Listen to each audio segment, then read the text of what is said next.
say Shot City, and you say Shot City, and you say Shot City. Yo, let's go. Your brother's mounting it, and they chained him to a chair. Won't you please come to Chicago just the same? In a land that's known as freedom, how can such a thing be fair? Won't you please come to Chicago for the help that we can bring?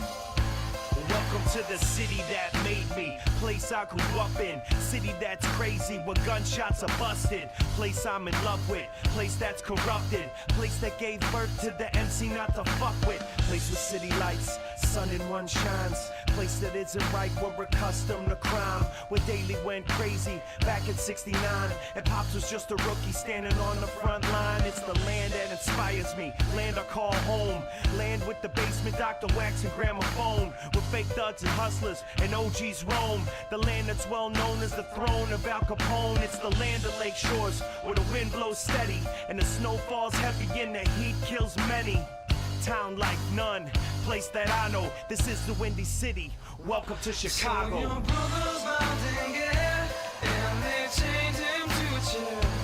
Won't you please come to Chicago just the same?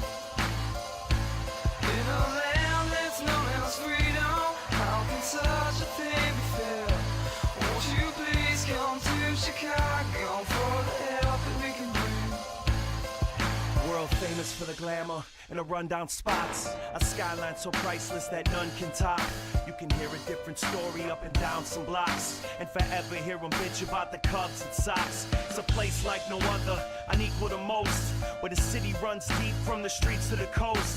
But things can get ugly, city streets are no joke, cause the city's held down by the people and folks. It's a place of attitude, we think and we say, from heralds to the palace, this is each and every day. The real cops went to Ira's to drink the pain away, and the real hip-hop is NUR and HBK. It's the land of Lake Shores, where the wind blows steady and the snow falls heavy and the heat kills many.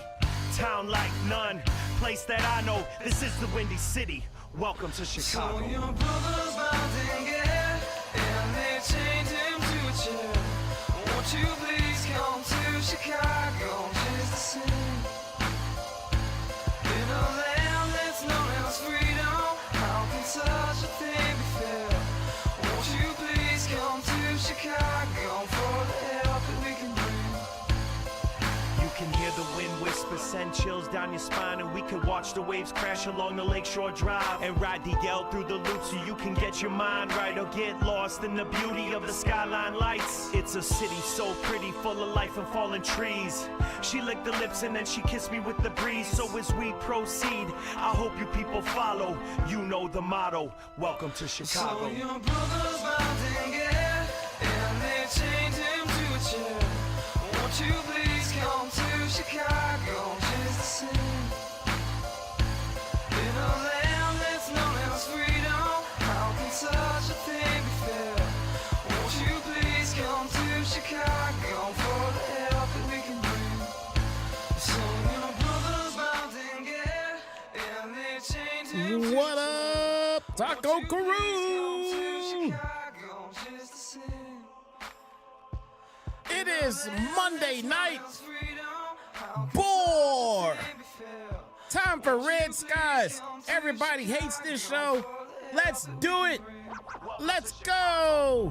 Welcome to Chicago. Welcome to Chicago. Welcome to Chicago.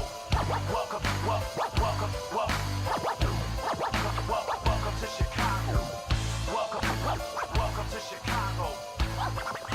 Welcome to Chicago.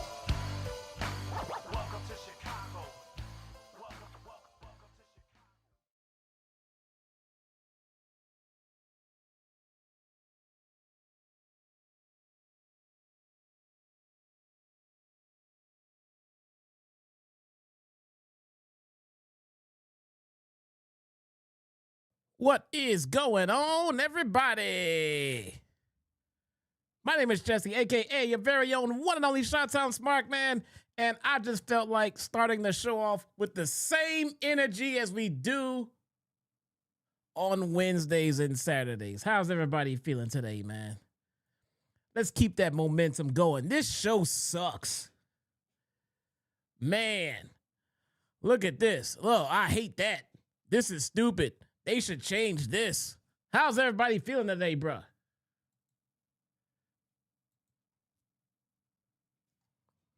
I'm trolling you guys, man. I'm trolling you guys, man. How is everybody doing? Gunther has been the chosen one to retire Mr. John Cena.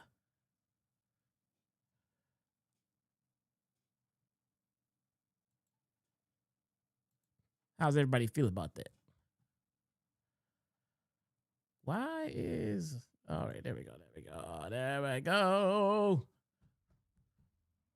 There we go. Get that going. Let's go. Gunther's on his way to the ring. It's gonna be a bad day. Yeah, I'm tired of shit, and the coffee ain't hit yet. Damn, ain't that great. Hold on. Hold on. Here he comes. The chosen one. Ladies and gentlemen, please welcome. Look at that, man. Gunther is getting heat. Gunther is getting that. Is getting that real heat, bruh. Hold on. Hold on. What is it? What is it? What is it? No, I have not. Gunther is getting that Wheeler Yuta heat. A gentle procession to retirement, not for John Cena. He has the tall and imposing figure of the ring. I think the only question here is, in his final ever match, history will take place. will he make Saturday the man tonight's main event. who boasts about never giving up? Will he make him give up? Will he make him give up, chat?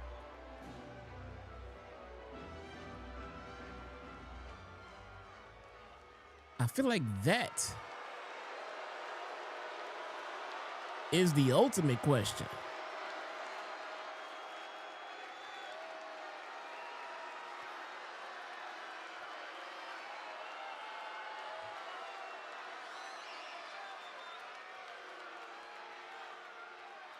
What does Gunther have to say?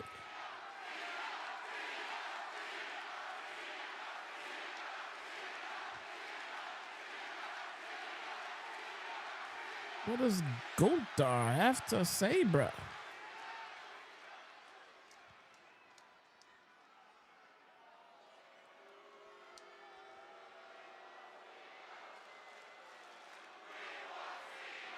You want Cena to retire? I get it.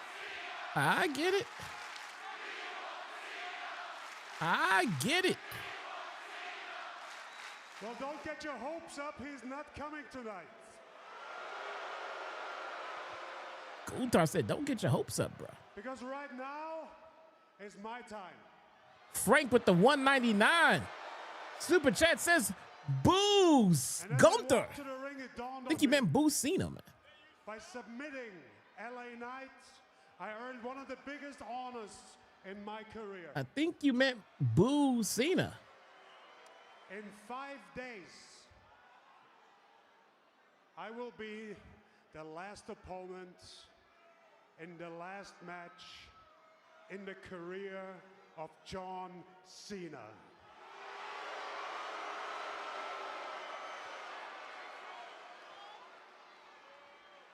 "17 world championships, all the time on the road, hustle, loyalty, respect, all of that." Hold on. I fully disagree. John Cena is the greatest sports entertainer of all time. How's everybody Just doing? here to remind everybody, I'll check that on in at the Saturday, chat. John Cena will face the best professional Soon as Gunther is wrestler done. of all time. pull up the clock for me. Come on, pull it up. My man made a This clock. is the countdown to Saturday. And I wanted all of you to see this so you precisely know how much time you got left to admire John Cena as your hero. A hero that never gives up. So John, But he's given up before, though. beating you on Saturday is not enough for me. I'm gonna do I something. think John Cena's that tapped out like nobody 4 ever times managed before. in his career. I'm gonna break your spirit. I'm gonna push you around. I'm gonna bully you. I'm gonna drop you on your head, and then I'm gonna wrap my arms around your neck, and I'm gonna squeeze. I'm gonna squeeze with everything I have. All right. Until the last bit of hustle, loyalty, and respect has left your body. Until there's only one way out. Until I force you to do the one thing that you said you'd never do.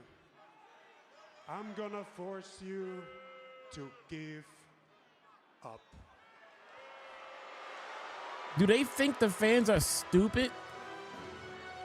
Do they think that we don't know that he's already given up before?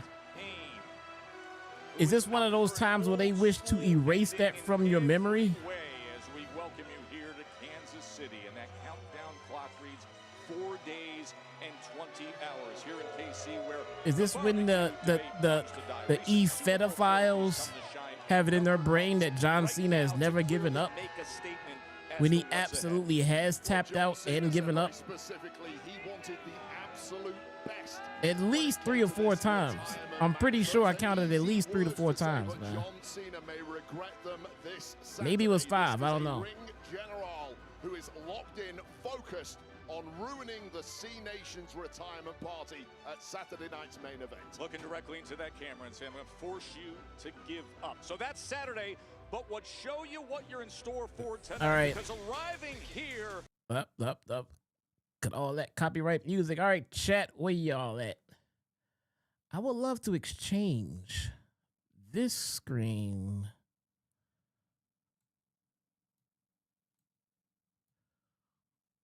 with this screen. Oh my God, look at Pam.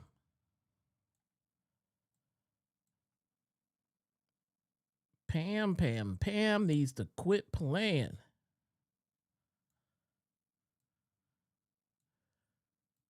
Hold on, chat. I'm coming for y'all.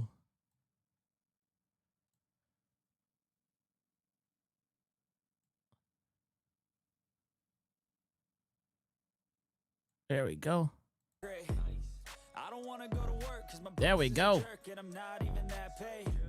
I need a change in my life 'cause I don't feel Turn alive that and there's nothing that makes me happy. down a wee bit. Chat, was good?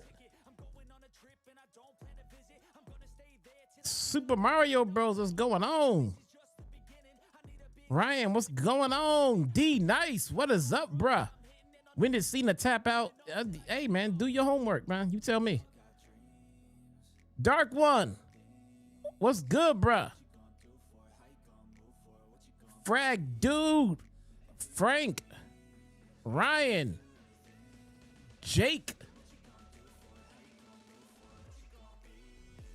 How's everybody feeling out there, bruh? I'm feeling better. I went to see my Aunt Jackie today. She's still hanging in there, man. She is hanging in there. Shout out to my Aunt Jackie, man.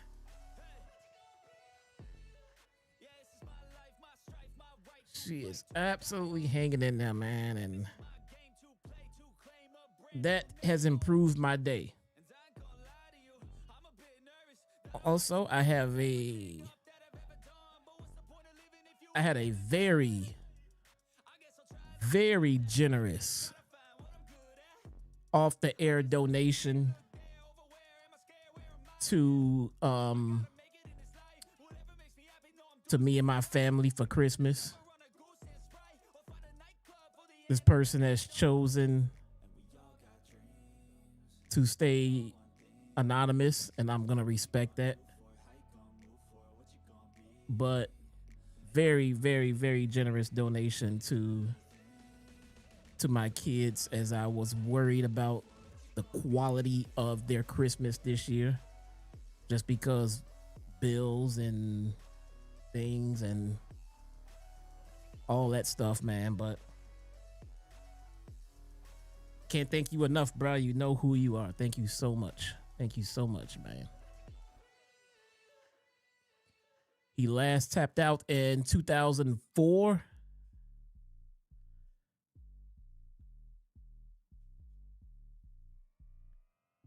When did he debut?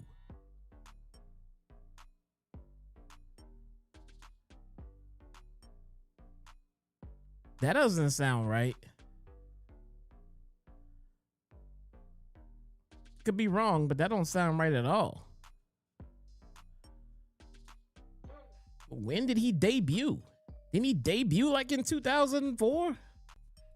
2003, maybe?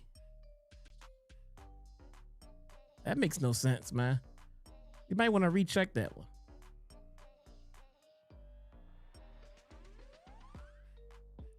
But I remember distinctly calling John Cena a hypocrite multiple times for tapping out. I think one time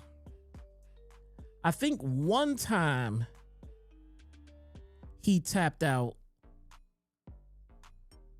I think he tapped out one time before he started preaching hustle, loyalty, and respect and never give up. And I think the other 3 or 4 times came after it. Chat, I'm going to send you guys out to an assignment. When has John Cena tapped out in his career? You guys do that, and I will conduct the stream. He debuted in 2002. Wow. I had no idea that he debuted that close to the Attitude Era.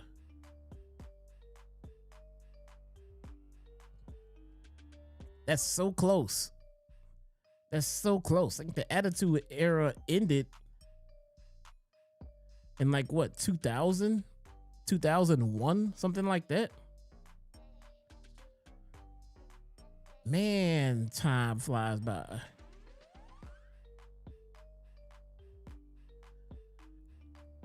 Time flies by.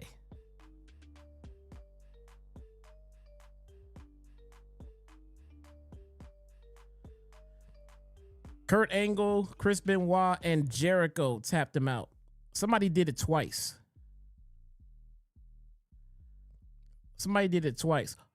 Once to Jericho, once to Benoit, and twice to Kurt Angle. Okay, that sounds accurate.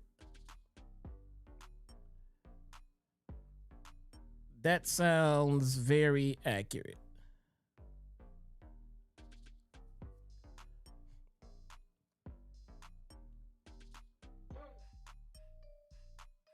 And okay of that was before Hustle, Loyalty, Respect. Angle. Yeah, I remember calling him out on that. I'm like, this motherfucker talking about never give up as he taps out. There's no shame in tapping out to fucking Kurt Angle though, man. Or Benoit. Or Jericho for that matter, but that ain't the point. There's no shame in tapping out. The point is, don't be a hypocrite. The point is, don't be a hypocrite. Never give up unless you're in the ankle lock. Never give up unless you're in the walls of Jericho.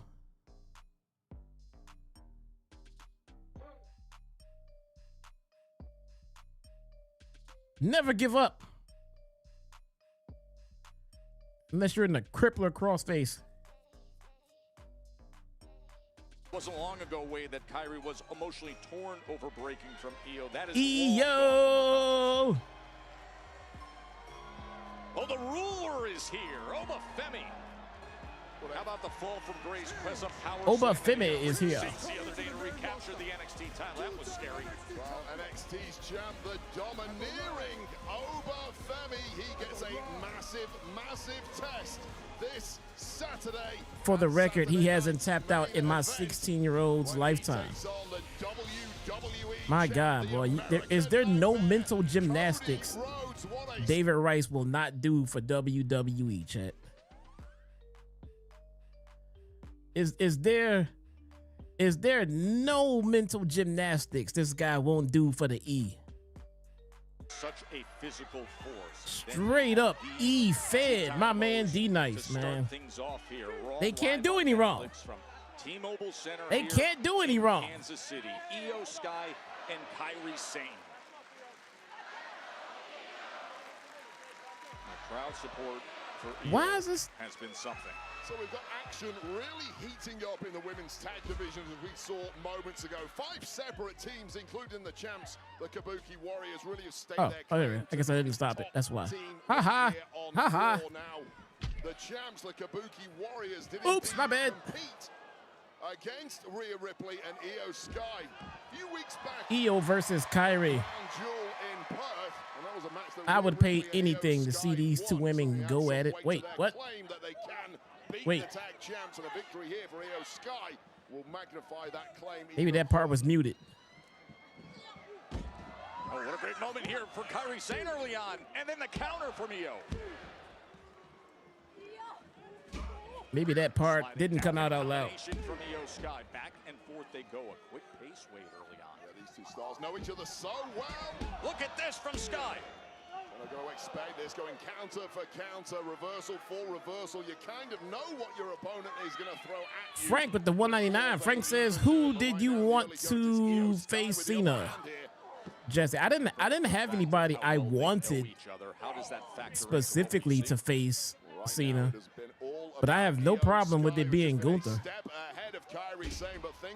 You know, I think it's all it's all subjective.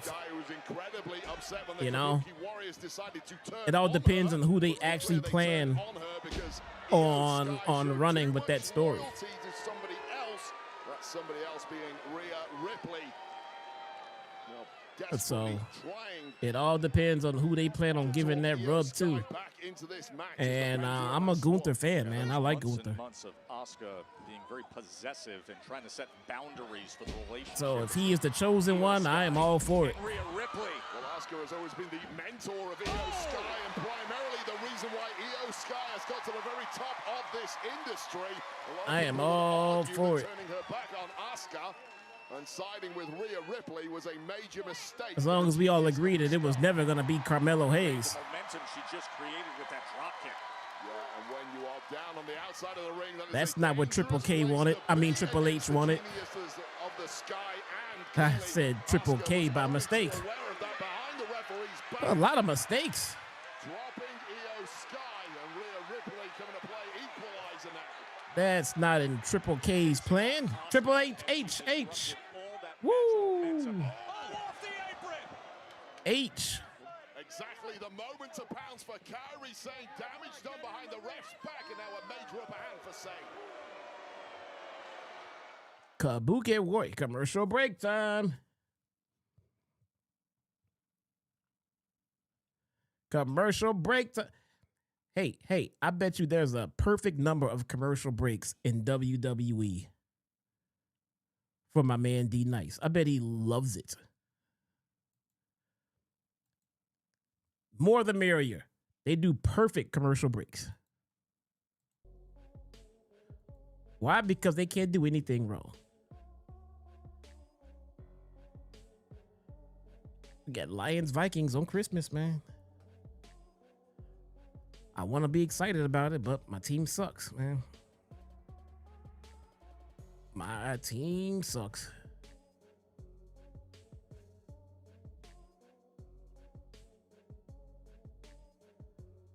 I wouldn't exactly call Gunther a spring chicken, though. I would say Gunther is more of the now than the future, but I remember hearing John Cena say he wanted to put over the future of the business in his final match.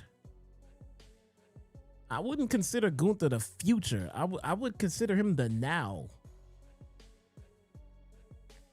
Guys like Dominic Mysterio and Braun Breaker, I would consider the future.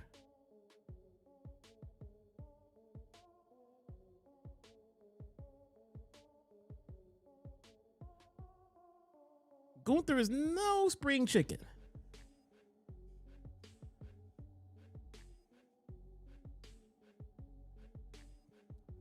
You know, I don't know. I might go full heel and call in and not have cheddar. Boy, you will get booed. You will get straight booed out of this chat.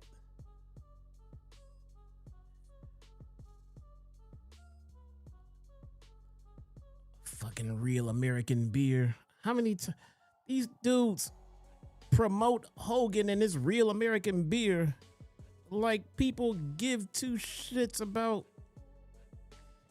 racist ass Hogan.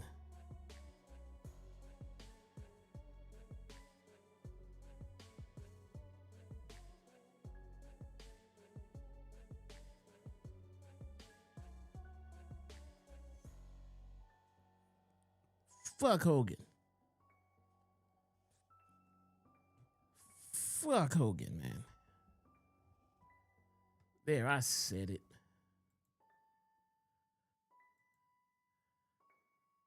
I said it. City. The night opened up with Gunther with a very, very heated statement for John Here we go. Cena. We're 5 days away from Saturday night's main event, the historic moment when Cena will have his final match. Io Sky in action now against Here we go. Roxanne, who's on the go. Oh, she was looking for that big sliding elbow, but instead, Io Sky able to get an offense. Yeah, perfect timing there from Sky. Yeah, he talking about holding Cheddar hostage from the chat, man. That's just diabolical, man. That's just full-on Wheeler Yuta heat, bro. That's just full-on Wheeler Yuta heat. Has completely spun around. Io so quick in that corner and then delivers the kick. Such great footwork once again from Io Sky. And this is now the danger. Man, I don't know. I remember when I watched NXT in the black and gold days, there was a slew of talent that people couldn't wait to see get called up in main event WrestleMania. And Vince couldn't wait to fuck that up, bro. Vince literally found out that people were enjoying NXT more than the main roster, and he shut that shit down. That, my friends, is the true pettiness of Vince McMahon and WWE. It's like a civil war. It's like a civil war, man. A war from within.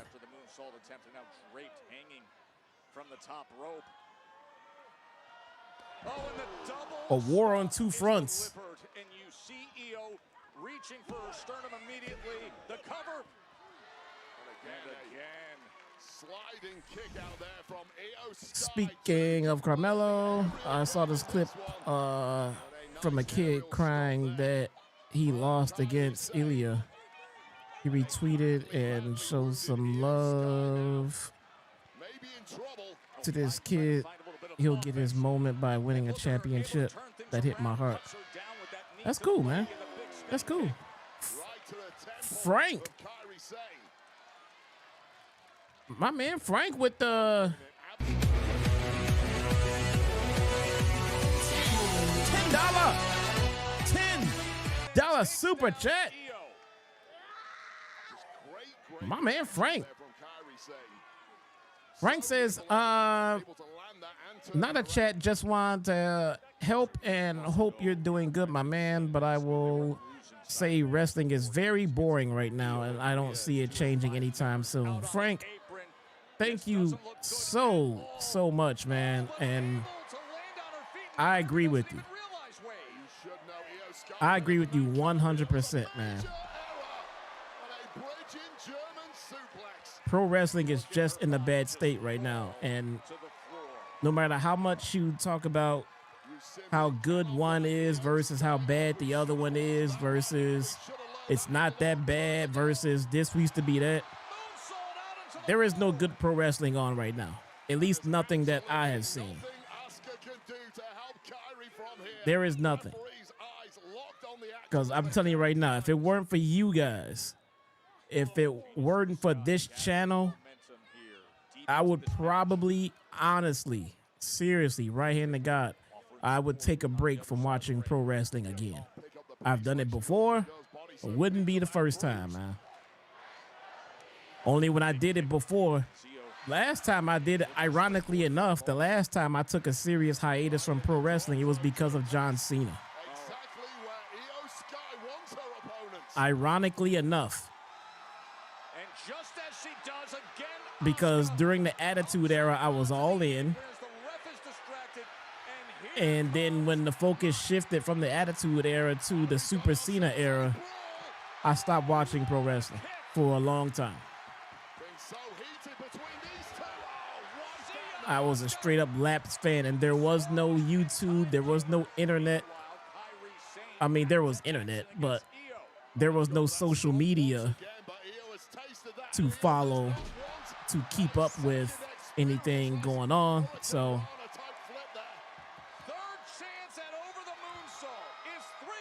I just had to get away from it. 1, 2, 3, EO with the dub. Here is your winner, EO. Did I watch prior to the Attitude Era? Yeah, I watched as a kid. I didn't start watching wrestling during the Attitude Era. MySpace, bro. Two social media platforms that I'd never, ever participated in. MySpace and Facebook. Never. Never. Too much drama, too much. So see, before Twitter, my God, I love EO so much.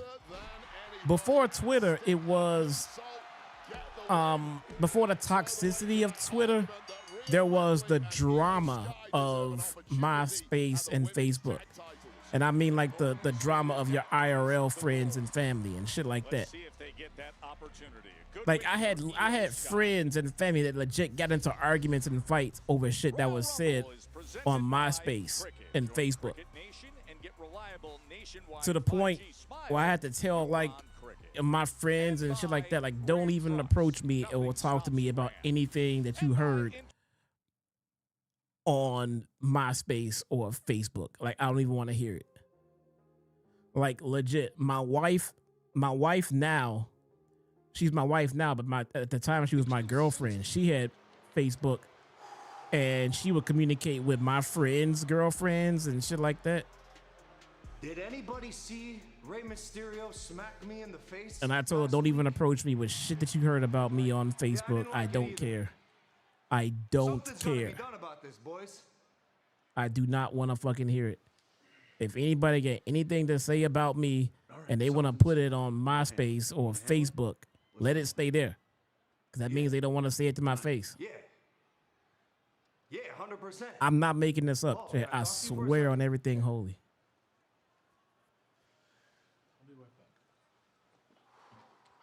Logan, what you got? This Rey Mysterio situation is getting handled tonight.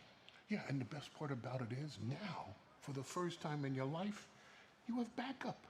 You never had backup before. Look, I appreciate the backup, He's got a brother. but I want them to know that if they get in trouble, I'm their backup too. You know, I didn't think I could respect you any more than I already do. But I do now. I love that idea. But,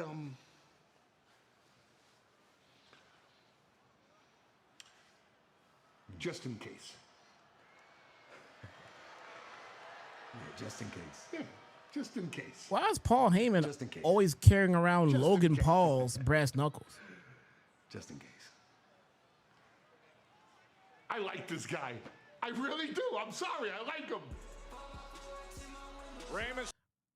Paul Heyman always has Logan Paul's brass knuckles. Like, he don't want to carry them shits himself.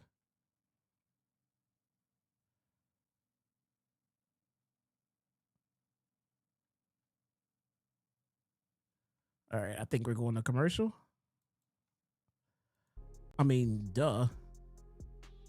You know how Netflix is known for their commercials.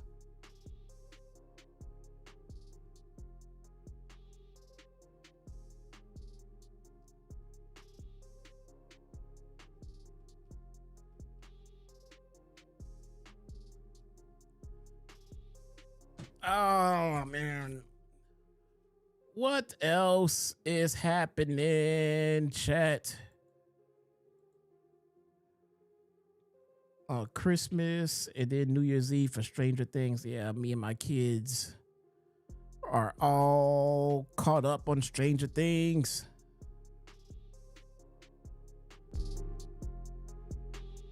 We're waiting for it to continue so that we can finish it.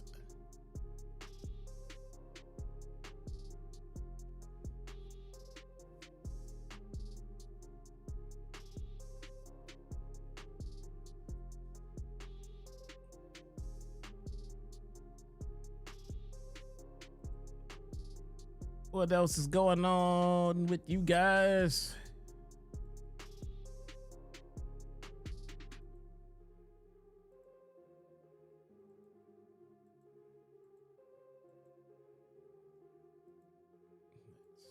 See here. 70 900. Move that. Go there.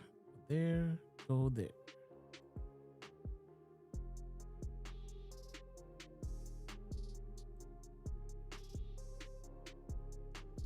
You don't play Fortnite no more.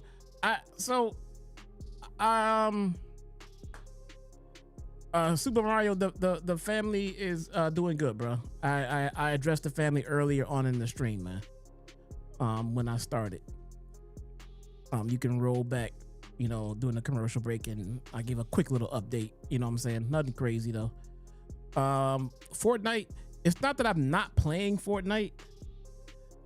I have not been playing video games that much over the last week or so, as I've been dealing with my my Aunt Jackie and, you know, that whole situation.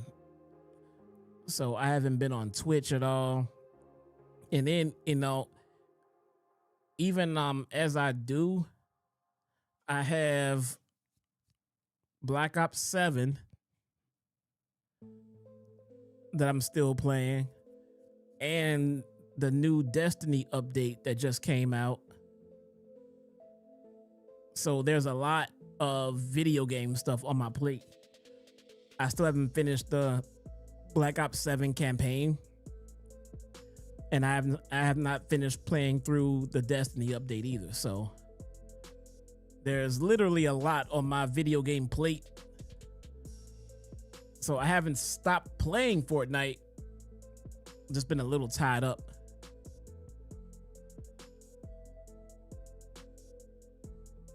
Been a little tied up, bruh.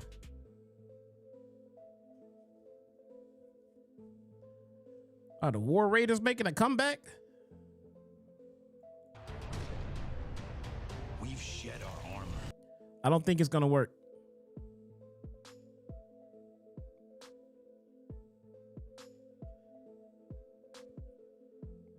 I don't think it's gonna work. I don't think the War Raiders comeback is gonna work.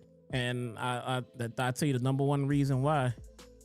The WWE tag team division is trash.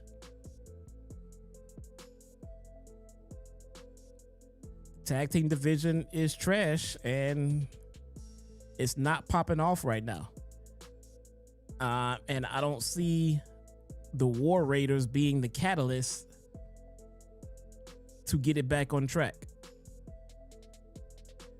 They need to reestablish the tag team division. And then sure, the War Raiders can benefit from that, but they're not gonna be the reason that it gets back on track. Booyaka. Booyaka 619.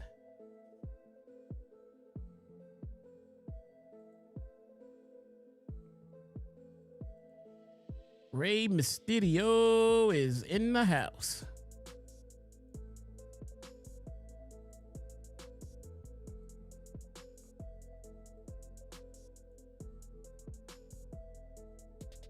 And there comes Logan Paul.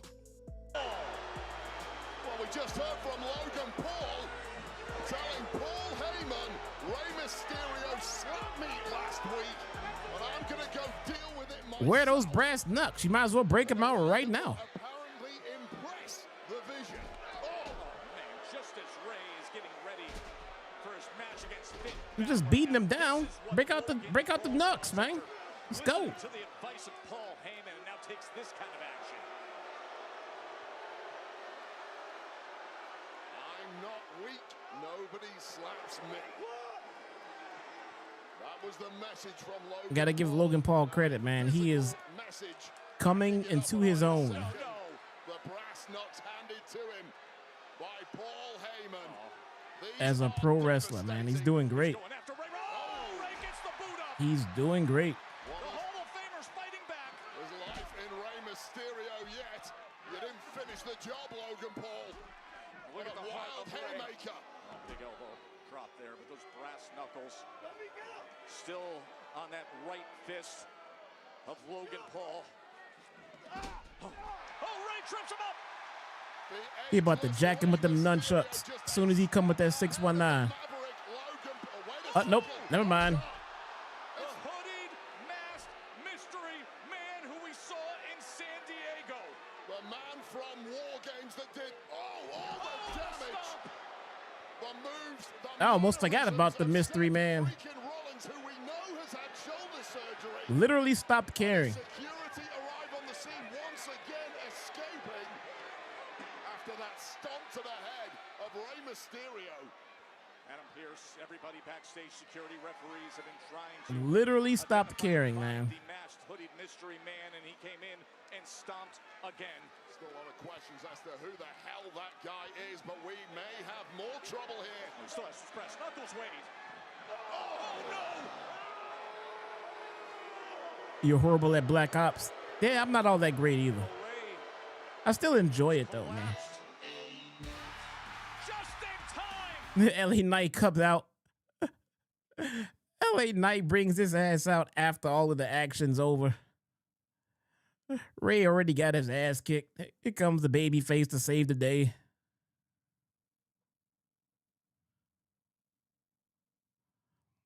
I always wondered that about baby faces that came out to make the save after the beatdown happened. You go anywhere, you stay right there. Like, bruh, you couldn't come out 2 minutes ago? My God, if that is Seth Rollins, I'm gonna have a damn aneurysm because I'm gonna stomp his damn head in. But I'm gonna tell you right now, just when I thought the vision couldn't suck anymore, your sorry ass joined up. So I'm gonna tell you like this, Rey Mysterio out here, a damn legend, and you wanna treat that man like that. I'm a little pissed off if you can't tell. Things ain't exactly been going my way. And with that being the case, when I watch you do something like this, my man, it's time for you to pay. Now, I don't want you to pay Saturday. I don't want you to pay Friday. I want you to pay on Monday. I want you to pay right here in KC. Yeah! Yeah! Yeah! Yeah! Yeah! Yeah! With everybody saying, yeah! The intensity of LA Knight demand. LA Knight, man.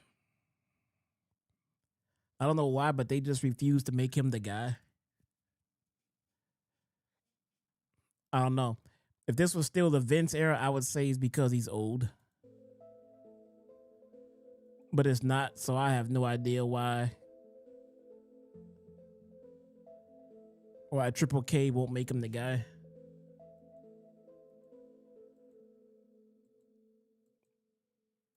Like they just won't do it.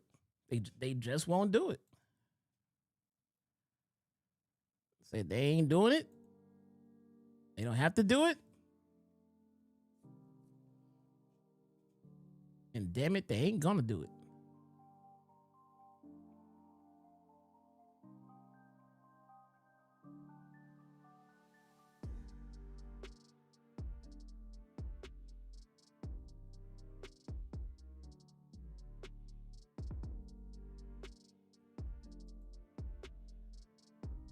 I don't know, bruh. Don't know.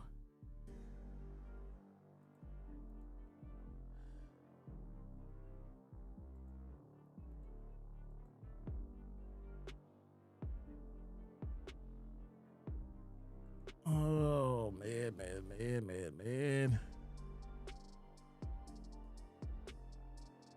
D Nice with the $50 super tip. Says he wants to call in, my man. I hope this, man, I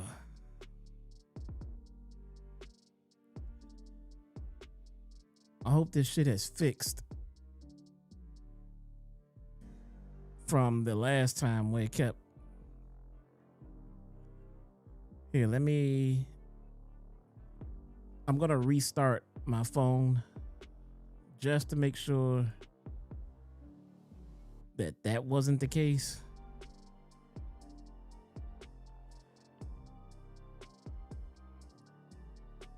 I'm gonna have to figure something out if it's gonna be an ongoing problem, man, because that's unacceptable.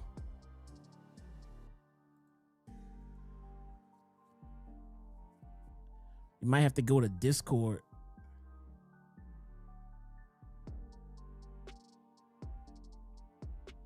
We might have to switch the calls to Discord if we're gonna continue to have the connectivity problem.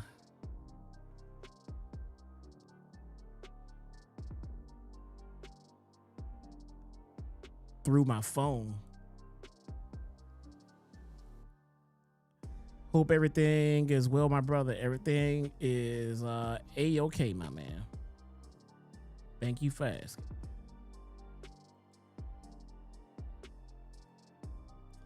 Rock's new movie's coming out. Gotta tell you, I'm not very excited to see it. But I will check it out when it comes like to home streaming though.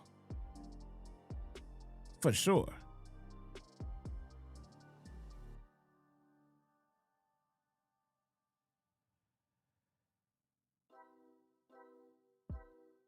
Fuck, man. Still no video calls options on my phone. Open the link.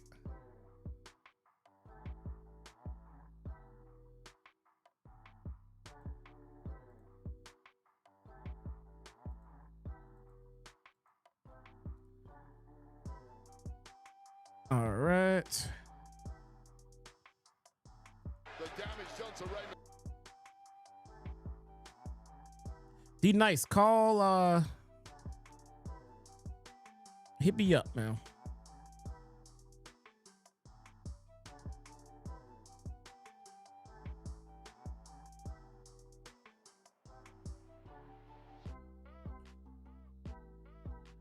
LA Knight versus Logan Paul tonight.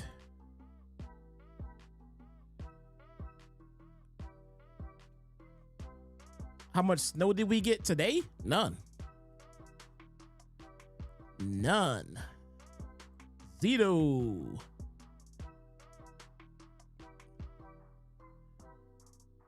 So they plan on getting the War Raiders back up to speed by giving them a jobber's entrance.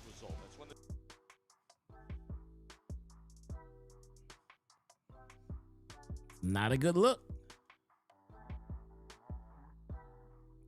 Not a good look.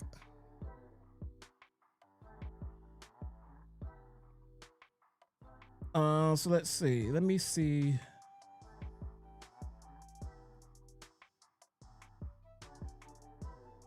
If my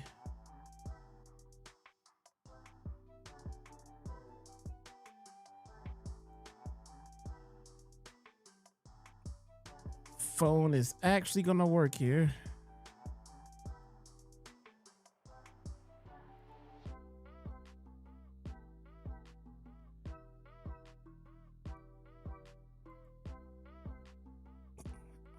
All right. Mr. David Rice, can you hear me? Yes, I can, sir. There we go. And so can the stream. Let me turn off the music and pull you back up. There you are, sir. What's going on with you? Not a whole lot. So before we get a whole lot. Before we get too far, I believe, if I'm not mistaken, the last time we did a call in, I think the problem started happening when my phone started getting too hot. So okay. Let's see if that's the case, and let's see if it starts glitching out on us again this time. We'll see how it goes. All right. First things first. So until you decide to switch the iPhone like the rest of the country, we'll deal with it. Yeah, I know. I know your theory. Be like everybody else. There he is. There he is. I think he hates you, man. No. He's been my buddy today. He's been very good. Oh, okay, he's been friendly today. Okay, good. Yeah. What's up, Cheddar Bob? That cat is so adorable. Well, because my girlfriend isn't here yet. Like once she gets here, like he's all up on her. Yeah, how do they plan on getting the War Raiders over by giving them a jobber's entrance right now? I don't know. I don't see the War Raiders, especially as baby faces, being over at all. I remember seeing them when they were in NXT. It was at a house show here in San Diego, and they got the worst pop of the night. And they were trying everything they could to get something out of the crowd, and they just couldn't get it. The crowd just wasn't buying it. Yeah, I don't know, man. I like them. I think they're great, but this is already going to be an instant fail. The way that they plan on bringing them back into a dead tag team division and giving them a jobber's entrance. I mean, it's an epic fail. They got to start from the ground up, work on that division, create some buzz about it. Bring them in as like a surprise or something. I mean, make it fun. They gave them a promo package and then a jobber's entrance in the same show. If that's not the definition of counterproductive. Well, WWE has never. My son's trying to do a cameo. WWE has never really been a tag team company.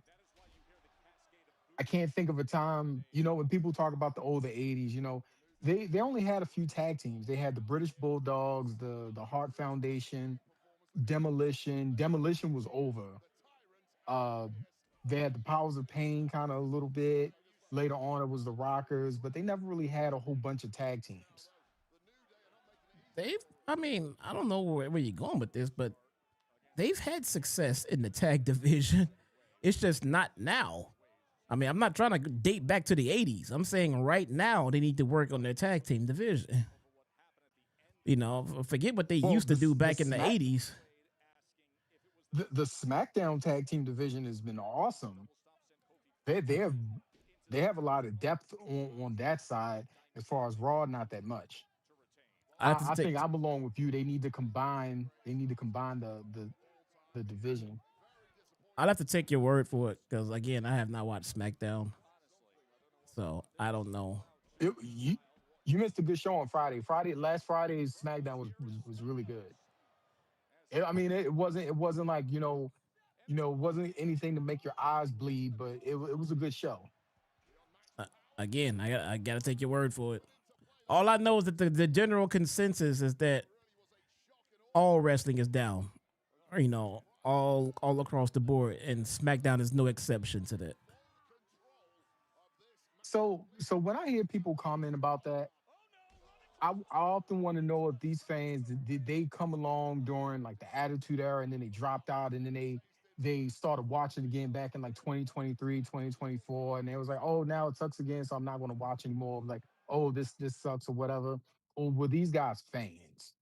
Um, Now I'm very similar to you where I wasn't watching as religiously during the like the Super Cena era. Um, I started kind of coming back in a little bit later on when CM Punk got really hot. Uh, yeah, there was a while where I wasn't watching very religiously. I was watching all the PLEs, but not the show from week to week, and definitely not SmackDown on week to week. Yeah, I definitely didn't watch all of the pay-per-views during the Super Cena era. I mean, I wasn't about. I mean, especially there was no network. That means you had to straight up drop, like $40 or whatever it was to watch a pay per. Why in the hell would I pay for a pay per view and I'm not even watching the weekly product? So that was Yeah. the last thing I would watch. I mean, if there was anything, I'll watch an episode here and there, but I promise you, that was very, very few and in between. I think the only thing that I tried keeping up on was WrestleMania, and I still missed quite a few of those. And I'm like you, I probably didn't come back to WWE until like 2014, 2013 maybe, right around the time that Punk walked out and all of that Yeah. shit. So I mean that's when I started watching again and slowly get back way into it and everything. But it just got stale. It just got so bad. And the way that they booked Cena just drove me away from the product altogether. WCW was gone, and WWE, I felt like just had this stick up their ass. It's like you're gonna eat whatever we feed you because there's no other pro wrestling. And they just booked whatever they wanted to, and you had to like it or eat shit. And I just chose to not like it and stop watching. And I hear a lot of fans say the same thing. They didn't watch around the Super Cena era. I mean, I don't know that. I didn't know that at the time because I wasn't going around asking people, "Hey, did you stop watching wrestling too?" Because I did. Like, no, it was just all right. I'm turning this shit off, and just went and did other things. I watched football. I got really into football, and wrestling was just not my jam anymore. And nowadays, it's starting to bring back those memories of I just don't want to watch anymore. But because of this platform and because of social media and YouTube, that's probably not going to happen this time. But I am very much checked out of the overall pro wrestling product in 2025, though. Well, my problem back during the Super Cena era was the fact that he was Super Cena. I was watching a clip earlier today, and it was Edge talking about I guess it was a Survivor Series where the Nexus was a thing, and they thought that the Nexus was going to go over, and they said, hey, these guys need to go over, and they was like, no, John Cena's going to go over at the end, and it killed the Nexus. It was things like that. I think it was a match with Randy Orton one time when Cena got handcuffed and he was beaten badly, and the guy still came back to win the match. And it's like, okay, come on, like this guy has to lose, Nope. And it got to the point where people were holding up signs saying if Cena wins, we riot. Um, yeah, just things like that. But if I'm enjoying the product in 2025.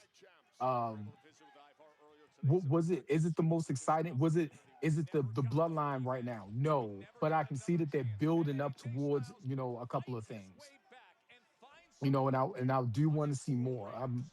I've been happy with what I'm seeing. Also, I think the in ring has gotten a little bit better too. For the most part, they've kind of kicked up the physicality a little bit. The women are great. I mean, I love seeing Stephanie Vaquer. She's just to tune in just to see a clip of her. I'm good with that. Because if anybody wants to see a bad time in wrestling, go back to 94 and 95. That's when it was really bad. Well, you got to understand, man. The level of good and bad in pro wrestling is subjective to the era, because wrestling in 2025 is not the same wrestling as it was back in, say, like the 80s. But you ask people in the 80s about pro wrestling and it was all good. They loved it because that was pro wrestling at that time. It had not evolved into what it is right now. It's always subjective to the era. It is not the same kind of wrestling in the 80s as it was in the 90s or in the 2000s. And now in 2025, you just can't. Like, if this wrestling that we're getting right now in 2025 was going on during the Super Cena era, I probably wouldn't have left. I probably would have stuck around and watched, because it's all subjective to the era. But since we've now matured past that and now we're in 2025, it's not exciting anymore. There's no level of straight up excitement. I mean, are you going to enjoy some matches from time to time? Sure. You might enjoy a show here and there. You might enjoy a match here and there. But nobody is sitting around on the edge of their seats like they used to be back in the day, like all into the product. You know what I'm saying? Remember, I used to go to school, be like, man, did you see what happened with Stone Cold, all that shit? It's not like that no more. It's not like that no more. That excitement, that excitement down to your core, that I have to be home on Monday nights to watch wrestling. I have to be. No. Fuck no, man. If anything going on could be more important than watching wrestling around these days, man. There's just that level of commitment. I gotta comment on this match. This match is terrible. This is terrible. This right here is trash. It's par for the course, man. It's. I won't say par for the course. No, this is just trash. I don't know why Dragon Lee tried to lift Ivar. The man is at least twice his weight. This is not good. No. But anyway, definitely, especially in 98. 98, wrestling was the thing to watch. Wait, did he just tag his tag team partner while inside the ring? I didn't catch. I was looking at your logo. I'm like, what? He tagged him on the ass and then got out of the ring. I don't know, but yeah, the match is. I would say 97 with WCW, late 96 to 97 with WCW, and definitely 98 in WWE. That it was a thing to watch. I remember one time I was walking home from school and I got the friends I was walking with, they were chumps, and it was 3 of us and it was like 6 of these other guys, and they were like, well, let's walk around the other way. I said, no. They were like, they're not going to mess with the 3 of us. They're not. Two of us are over 6 feet tall. I'm like, I think we can at least make it a good fight. No, they chose to go the other way. So I'm like, my house is right down the street. I'm not going to walk around the block to go through these guys. I'm like, screw that. So I go, and obviously 6 guys got the better of me. I'm not that good of a fighter. And I remember I got beat up pretty bad. So I remember I regained consciousness and I stumbled my way home, and my dad threw a fit and everything, trying to find the guys and all that stuff. Anyway, I had to go to the hospital, because my eye was like really swollen, and I ended up having a fractured orbital. But I remember being in the operating room, not in the operating room, in the emergency room, and the nurses there were like, "Don't worry, we're going to get you home in time for to go see Stone Cold." I never told them I was a wrestling fan. It was just that's how much of an institution it was. You had to be home by 9 o'clock. Everybody had to be home for Because Monday Night Raw, man. yes, because not because I'm from Baltimore. It was Eastern time, so 9 p.m. That's when it started. Wow. Welcome back, War That's how Raiders. much of. Thank you for coming. All right. This was just supposed to be an exhibition match for Styles and Dragon Lee. It just ended up Against not the being a really good match. returning War. They just gave these guys a fucking vignette. They just brought him back for this one match because we haven't seen him in a while. I don't think there are any long-term plans for the War Raiders. Then why did they film a vignette? For what reason? To try to reacquaint the audience with the War Raiders, so when these guys go out here and beat them, the crowd knows that they beat somebody. Okay. Now this is something I wanted to talk to you about. Wait, we not gonna bruise go over ahead, that. go ahead. We not gonna bruise over that bullshit. Because I can tell you right It wasn't now, bullshit, but go. Let's go. Here we go. If this happened anywhere else, you telling me that it makes sense to bring these guys back from purgatory, film a vignette for them, give them a jobber's entrance, and then have them just straight up get jobbed out, and that makes sense. That's okay. They couldn't do that with local enhancement talent. No, because they don't use local enhancement talent. They wanted to use a team that was established, as an exhibition. You see, because I can see that they are trying to bring back the tag team division on Raw. Because now, as we see now, we got the Usos coming back. They're trying to bring. He's taking babies, man, and they just giving away their children. But I knew this last week when they said, "Hey, the AJ Styles and Dragon Lee are going to wrestle the War Raiders." I'm like, they just brought them back just as a team to, just to have a match. They shoot a vignette to not to get the War Raiders over as a team, where they're going to have long-term plans. It was just to establish them like, hey, don't forget the War Raiders. They're a good team. They're former tag team champions because AJ Styles and Dragon Lee are about to beat them. Okay. But hey, people asked to bring back the tag team division. Here we go. The best tag team in the business is right here. But now, this is something I wanted to get into. I tagged you on something. I'm not sure if you had a chance to take a look at it because I know you've been busy. But I guess it was from the last episode of Hey EW with RJ City. And they were spoofing when Triple H, goes over a new entrance with a talent. And I'm like, see right here, this right here is an example of what's wrong with AEW. Because this is a continuation from the conversation that we had on Saturday. You say that the problem with AEW is in their creative.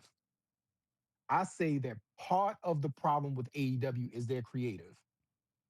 There are other issues with AEW, not just creative. And one of the main ones is how they present their talent. So why would you? I don't. You're going to spoof Triple H trying to present a new talent to a new audience and actually putting in work, working hard to make sure that they make that good first impression. So when the crowd sees this guy or they see this woman, they see, oh, this is a star. It was a Wrestle Dream with Eddie Kingston. And I understand they were trying to be funny with it or whatever. But somebody somewhere in AEW needs to be saying like, hey, maybe we need to do some of that. Maybe we need to work on these guys' entrances and produce them and work on their backstage promos and segments and everything like that. Instead of just having these guys go out and just do whatever the hell they want. Because we've been doing that for 5 years now, and we have a whopping audience on our flagship show of just around 500,000 people to show for it. Bro. So two things. One, this is a WWE stream. So you bringing up AEW again. Okay. You know what? My bad. My bad. I will bring this up. Save it for Wednesday. And two, I'll save it for Wednesday. And two, and I'm doubling down and agreeing with the chat right now and saying you are in no position to talk about how AEW treats their talent when you just tried to justify how WWE treated the War Raiders just now. It's kind of I'm gonna be straight up objective here and down the middle. That is extremely within the boundaries of exactly what we're talking about right now. That is extremely hypocritical. No, that's not. You don't even see it. That's the weird part. Because they specifically brought in the War Raiders to do a job tonight. Yeah. I'm going to be honest. I think the War Raiders after WrestleMania, once they do all the NXT call-ups and everything, the War Raiders are probably going to get cut. The best damn tag team is now in your city. But they wanted AJ Styles and Dragon Lee to have a match with an established tag team, but obviously they don't want to go and beat the New Day again. They don't know about us, but they do. Hold on. See, as they have these tag teams square off and get their shit in, they just 86 the goddamn War Raiders like trash. How come they're not in this ring having this debate right now? Because the only reason the War Raiders were there was just to have a match to lose. That was the reason why they're there. They haven't been on TV in a while, but we probably won't see them again in a while. Are they a bad tag team? They were there to take They haven't gotten over. Bro, answer the question. They haven't. Are they a bad tag team? They're an all right tag team. Okay. Are they jobbers? I told you. In this case, yes. So the War Raiders are jobbers now. So why did they give them a vignette? Because I know jobbers, and jobbers do not get video packages, my friend. I just explained, and I'll explain it again. They put the vignette on to explain to the audience that, hey, the War Raiders are a good tag team. They're a good tag team because they were about to go out there and get beat. That was the only reason why.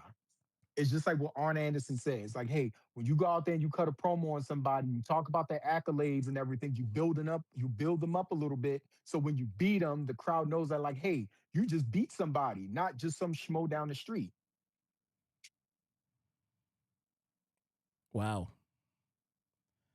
That's amazing, man. That's no. Say what's on your mind. Say what's because I know you got something. I did. I can repeat what I said. I can repeat what I said. You don't film a vignette, bring back a returning tag team, former tag team champions, by the way. Former tag team champions.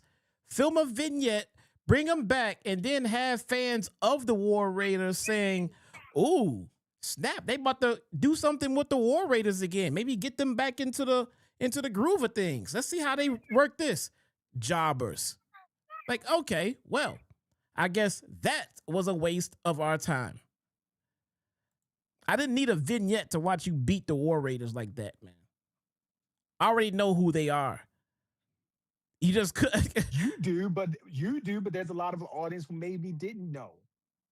WWE treats the audience every week like they're brand new. You mean like they're stupid?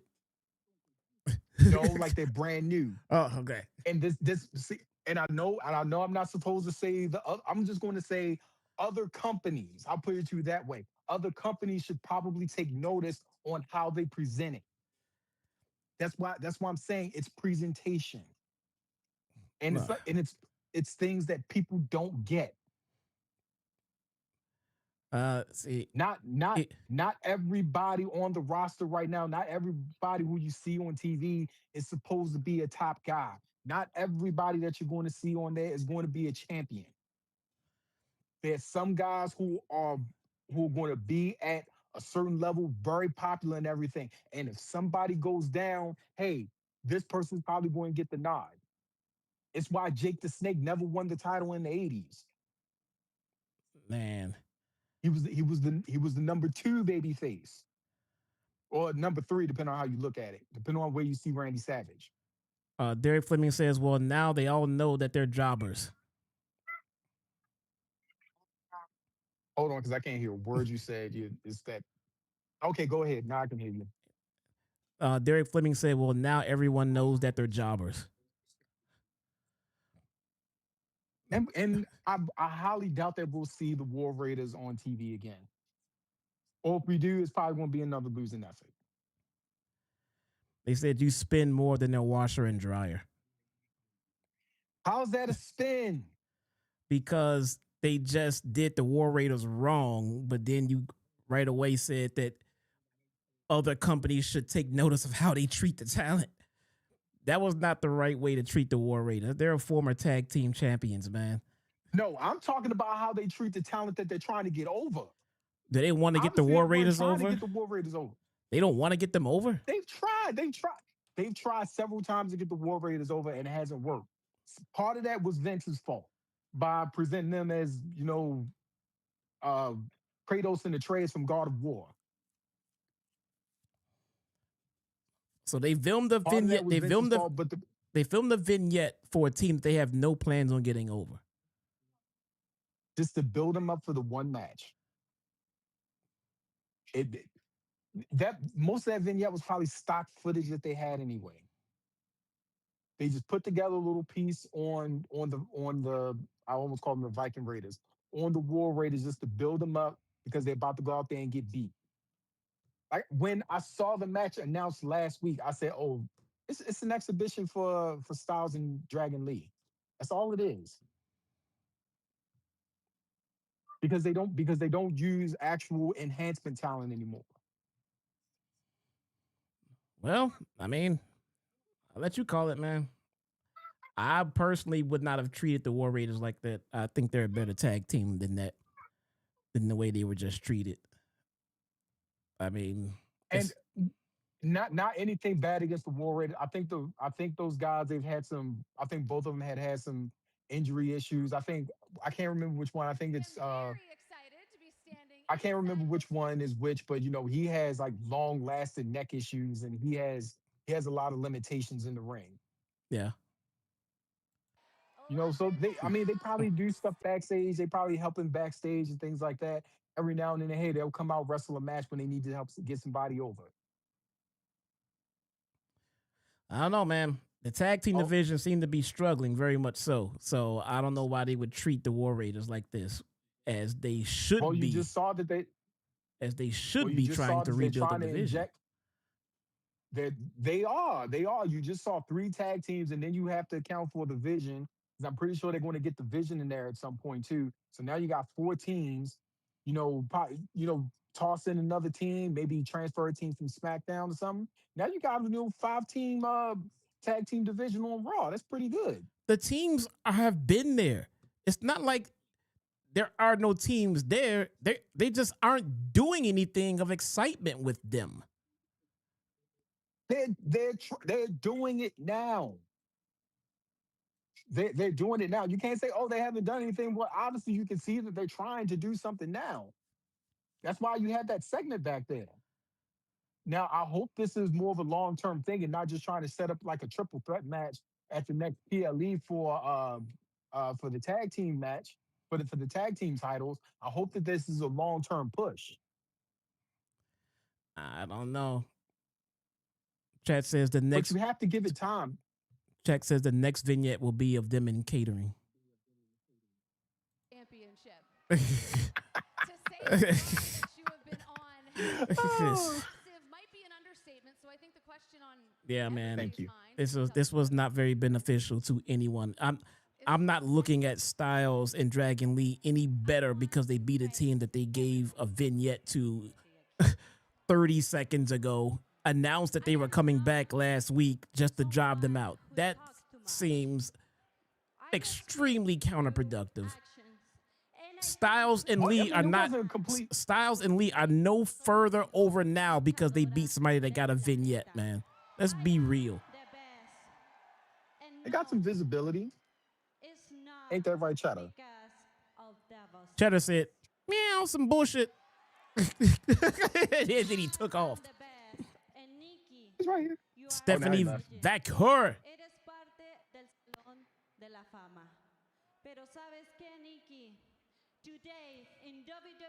Good news, my phone is getting hot and the connection has not stalled out yet. So that's good. That's good. Okay. Yes, that's great. That's good. That's fantastic. So maybe it was just a bad connection last time, I guess. Maybe it was a bad night. Might have just been a bad night. It was Collision. That's why we were blaming on Collision. That must be. But stop trying to bring up AEW. Okay. Anyway, oh God damn it! Nikki's paving the way. Oh, it's your girl. Oh my God! No, Jesus! Look at that paver's jacket.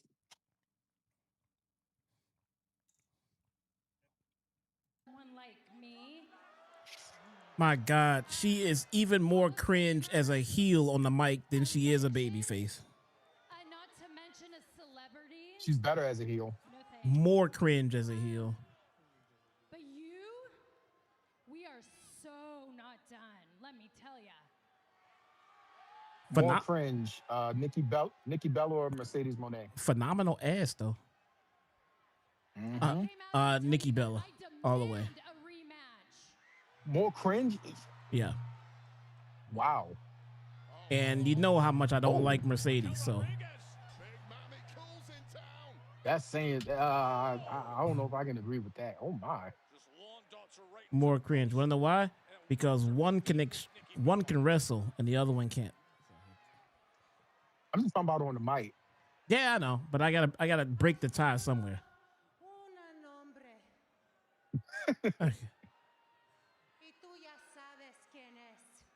English, motherfucker. Do you speak it? Yeah, I can't say I'm exactly. Along with the fact they're in Kansas City, this may not be the audience where you want to speak Spanish to. Wait, they're not in Vegas? I thought it said the T-Mobile Arena. No, this says live Kansas City. Oh yeah, it does. Yeah, it does right there.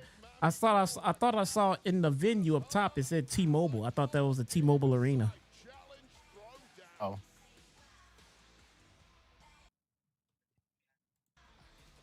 LA Knight. LA Knight. They refused to pull a trigger on him. Okay, now all right. I take some issue to that statement. The man, they mentioned it last week on Friday night that he has been the busiest superstar. He's been on TV the most with the most matches this past year. Mm-hmm. So I mean, he's gotten a ton of TV time. He gets a ton of mic time. Mm-hmm. All because he's not a champion. They haven't pulled the trigger on him. Mm-hmm. Yeah. Yeah. That does not mean they haven't pulled the trigger on him. If anything, it's quite the opposite. You get a healthy dose of LA Knight. You see him on Mondays and Fridays. And he's wrestling, he's talking, he's giving the people what they want. Know what else he's doing? Losing his title matches.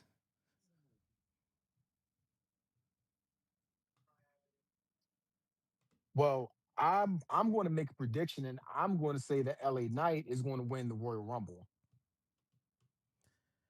Okay. Right next to Carmelo Hayes facing Cena in his final match. I wanted that so bad. I really did.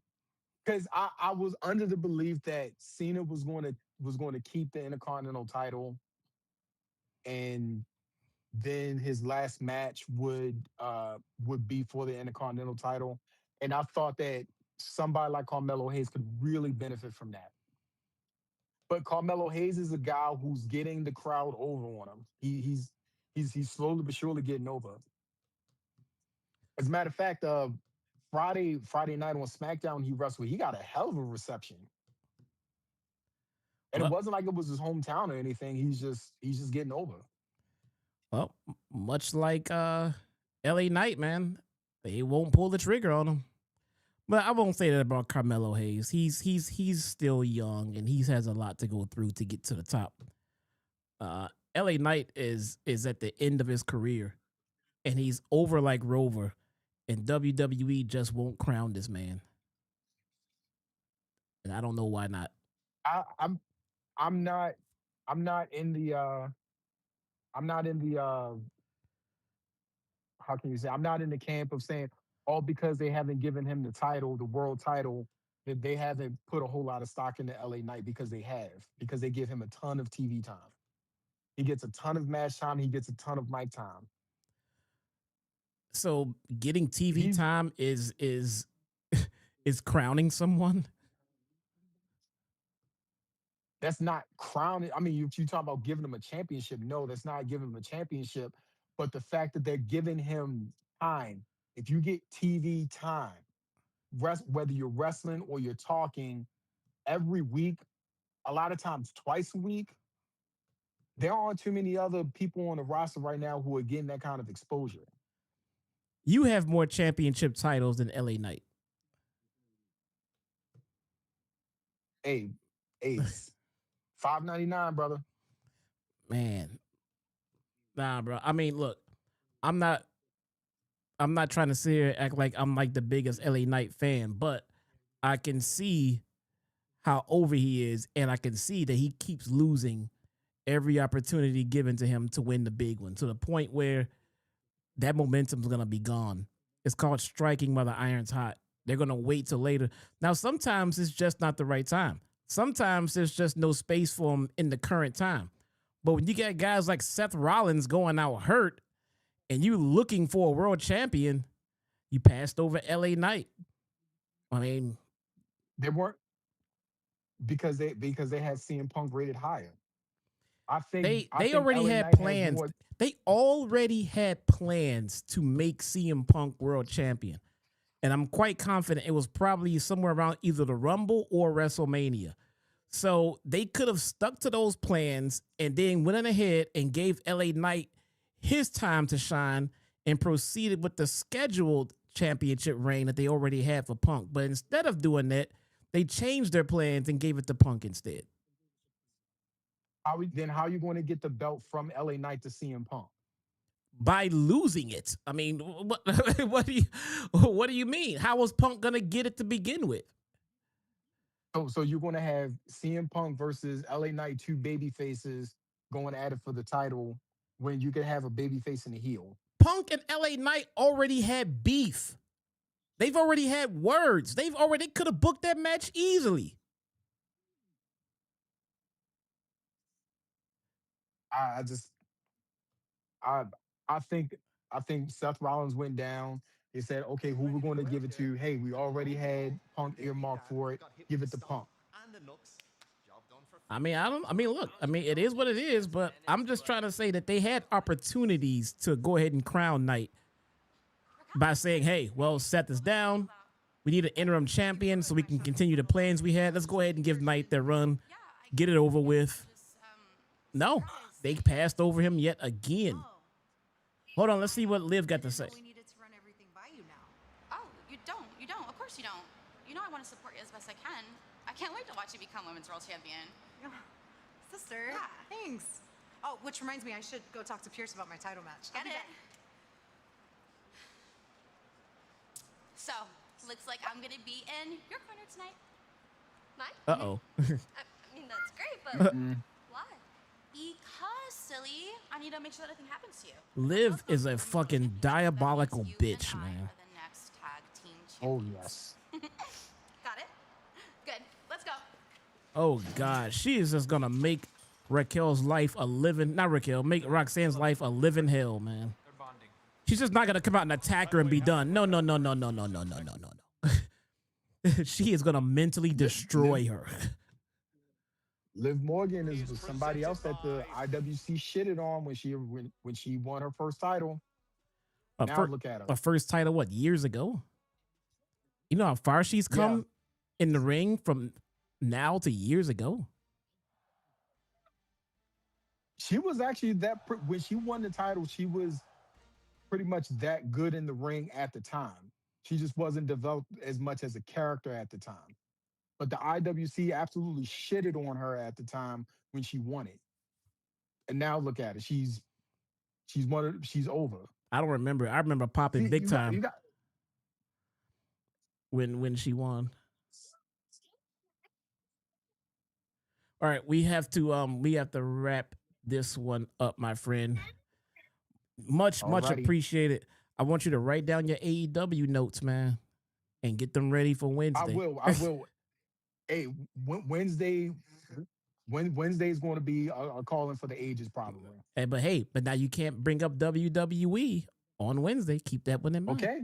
All right, man. All right. There's Saul Ruka. I thought that was Michelle McCool. No, that's Saul Ruka. She's the one that does the Soul Snatcher. I thought that was Michelle McCool. Straight up, bro. No shit. All right, brother. I appreciate you, man. See you on Wednesday. See you on Wednesday. All right, brother. Peace. Ladies and gentlemen, that was... Let me make sure that is ended. There we go. We got Bird Girl. That was Mr. D Nice. And his 100% unbiased and fair views on WWE.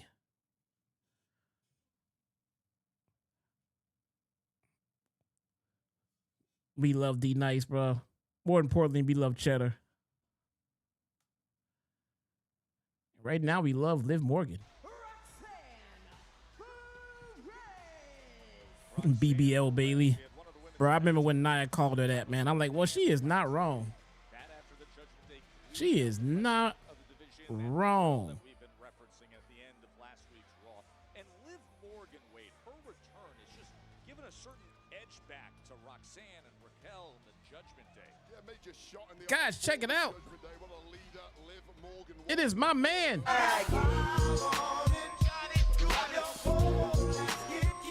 My man Tony Brown with the $5 super chat says, how you doing, young Jesse? I am doing all right, Tony Brown, man.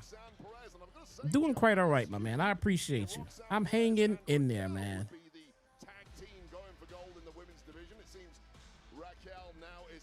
On the women's world champ Vaquer, so presumably it would be yeah, when she called her BBL Bailey, man, I straight up popped for that. That remains to be confirmed. No, it was an interesting exchange that we saw with Raquel back. I straight up popped for that one, man. Gathered together backstage moments ago. Billy don't need no BBL. No, but it looked like she got one. Stephanie Vaquer face to face in the ring. We'll see where things The hilarious part is the irony in that is Nia Jax needs the BBL, man. Nia Jax needs BBL because her shit is just wide and flat. Okay, I don't know why we talking about Nia Jax and her ass when we got Roxanne Perez and Liv Morgan on our screens right now. NXT Women's Champion. Wow, does that ever sting, huh? Oh, and then extra leverage. Shoulders are down. On our screens right now. Roxanne Perez and wisely backing up there. Getting a little breathing room and coming up with a plan B. Oh, and that'll do it. A cheap shot attack there. Plan B. Don't say plan B. That may have turned things around here. Roxanne is definitely looking good, man. Sweeping that leg, smart by Lyra. Let's not sleep on Bird Girl, man. She all right too. Bridging. She just needs some new shorts. That's all. Northern Light suplex there, didn't quite get the job done, and head out outside, get some veteran experience into your head from Liv Morgan. Dynamo from Dublin, trying to go through the ropes, but wrapped up and now secured by Roxanne Perez before she kicks free. But yeah, Roxanne definitely needs to get that work though. Sometimes hard to hit due to her lack of size. She turns into a major advantage. Wow! Oh, shoulder first into those steel steps. Roxanne definitely needs to get that work, man. Oh, thudding right into the steel step, that left. Oh! And she continues to work on that left arm. A menacing look in the eye of Roxanne Perez, who now has a bullseye, and it's clearly that left arm. Oh, Bailey got the nerve to be out there wearing those pants today, too. Pam need to quit playing, bruh. Pam needs to quit playing with my emotions, bruh. Why is she doing this to me?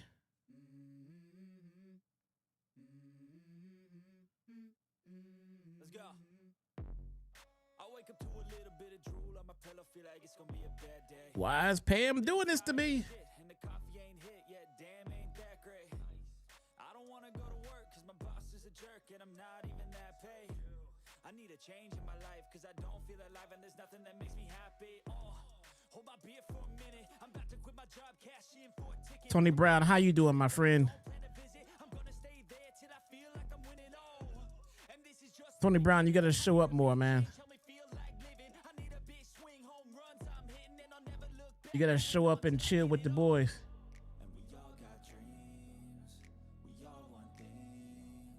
Yeah, she know what she doing, don't she? She know what she doing.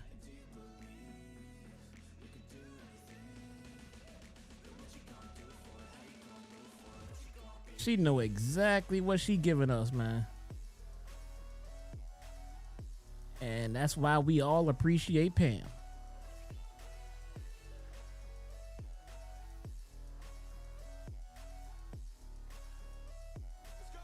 Has anyone seen the Puffy documentary on Netflix? Shit. You know it. That motherfucker didn't pay for Biggie's funeral, man. He made Biggie's estate pay for the funeral. He recouped everything. He made Biggie's mom pay for the funeral.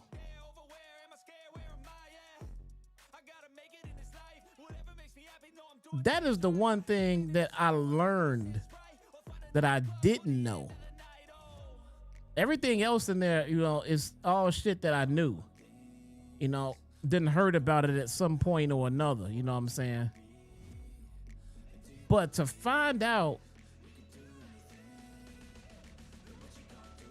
that, man, yo, that even tried to change the will, right?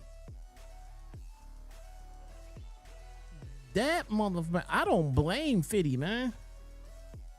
I don't blame Fitty. Diddy is a piece of shit, man. Josh, what up, bro? My man.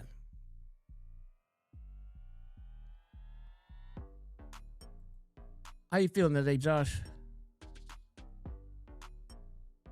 Roxanne Perez and Lyra Valkyria has been Perez's success working the left arm. That dude is straight, bro. I mean, Major damage to the chances of Valkyria surviving this match. yo, Much less getting a victory here. Diddy is a straight up piece of shit, bro. And I don't know why or how. I don't know how it is that they can't get his ass for Pac's murder, man. I don't get how they can't get him for Pac's murder after they got the testimony from Keefe D. I mean, I get the legalities of it. I get because that dude never gave Keefe D the money. But my thing is, once Diddy paid that one dude the money to give to Keefe D, even though he pocketed it and didn't give it to Keefe D, he still gave up money for the purposes of murder, a murder that happened. He gave money up to someone for the purposes of money. Just because that dude chose to be shiesty and pocket the money and not give it to Keefe D shouldn't let Diddy off the damn hook. He put out the hit and he paid money for it. I don't understand how they can't get this dude on charges, man.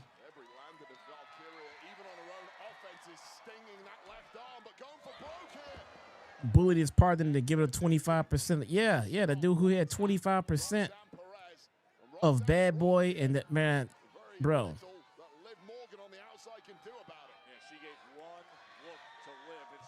Man. Sean Combs is a piece of shit, bro. Straight up piece of shit, man.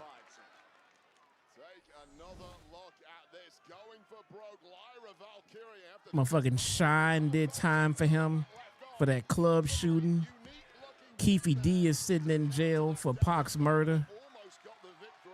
And Diddy's ass is sitting in jail for smacking up a woman and using baby oil.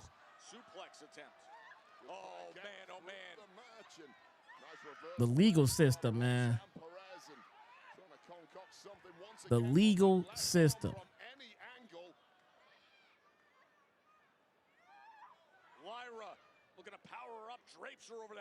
Oh, your sister passed, bro. I'm so sorry, man. I'm so sorry, bro.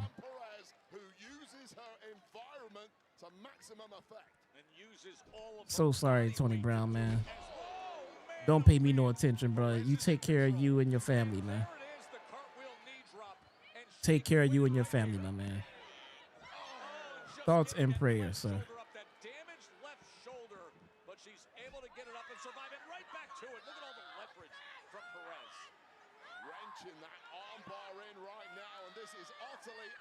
I remember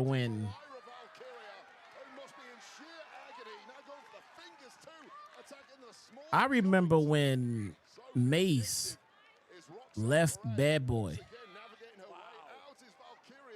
and became a preacher. I remember talking to my friends and calling Mace the dumbest mofo to ever live. But then in the back of my mind, I started wondering, like, what is really happening with Bad Boy for Mace to put out a hit album like that? A straight up hit. And then end up going back and being a preacher.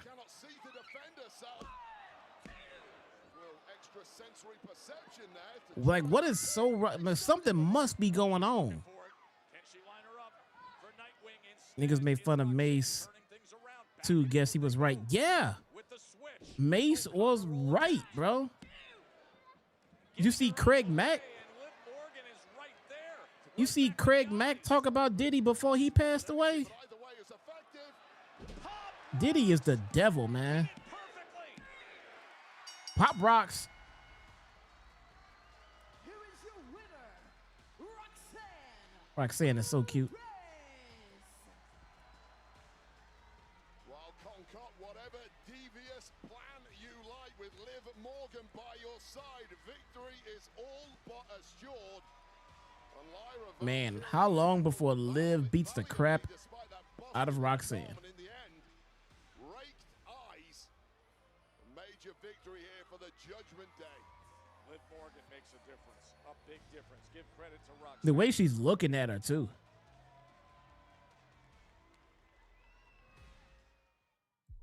Like the way she's looking at her, bro.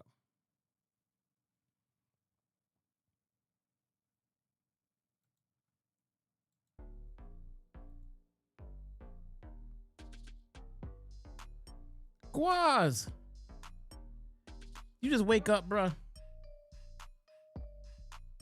What's going on, mofo?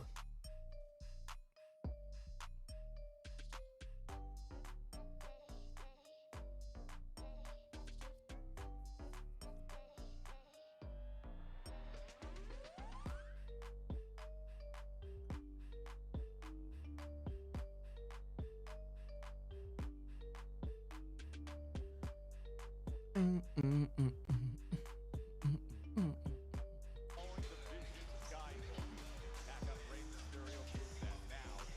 got an LA Knight problem. The Maverick against the megastar. Logan Paul is all oiled up.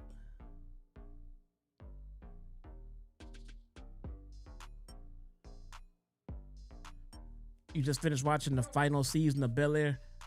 Is that the final season? Or the season finale? Are they done with it already? Like, that's it? They're not coming back next season?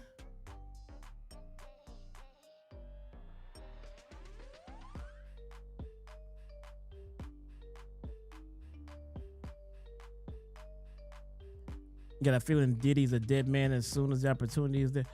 I don't know if there's anybody left. I don't know if there's anybody left to really give a shit enough to have Diddy killed. You know what I'm saying? Like, I don't think anybody is left to give that much of a shit about it. I mean, I'm surprised Kid Cudi didn't have his ass popped. You know what I'm saying? I'm legit surprised that Kid Cudi didn't have Diddy's ass popped, but he probably thought smarter about it and say, ain't no sense in ruining his damn career over that oily motherfucker, man.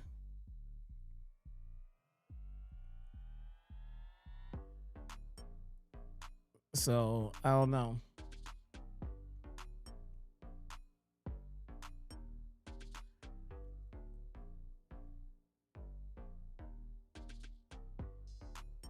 Don't know.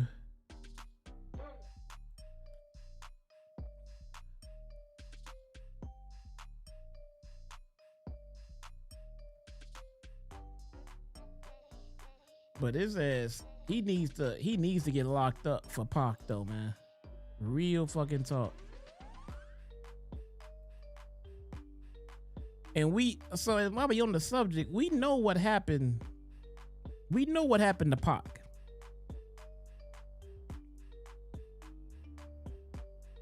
We know what happened to Pac. We know Orlando Anderson pulled the trigger from the back seat. We know Keefe D was in the front seat.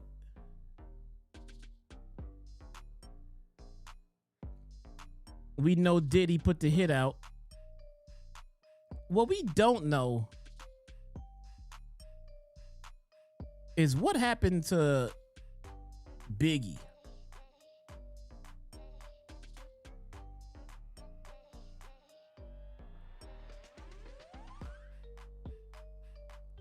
What happened to Biggie? Who killed Biggie? Let's get beyond all of the conspiracy theories, like, because everybody had conspiracy theories on Pac for years. Some said it was Suge and all that shit. But now we know. We know it was Orlando. We know it's Keefe D. Yeah, everybody in the car did except Keefe D. We know Diddy. We know all of that. We know all of that. What happened to Biggie?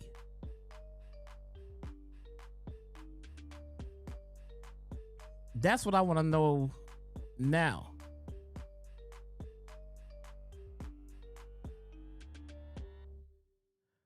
Supposedly, dude from the Nation of Islam killed Biggie. Lil C saw the guy and said he had a bow tie on. Okay, but that don't give us a definitive answer on who did it. Okay, for instance, somebody could have said that, oh, I know who killed Pac because I saw Orlando Anderson shooting, or I saw Keefe D in the car. But we know now that it was Diddy that put the hit out on him. So saying it was a dude in a bow tie who pulled the trigger does not give me the full story. Who had Biggie killed?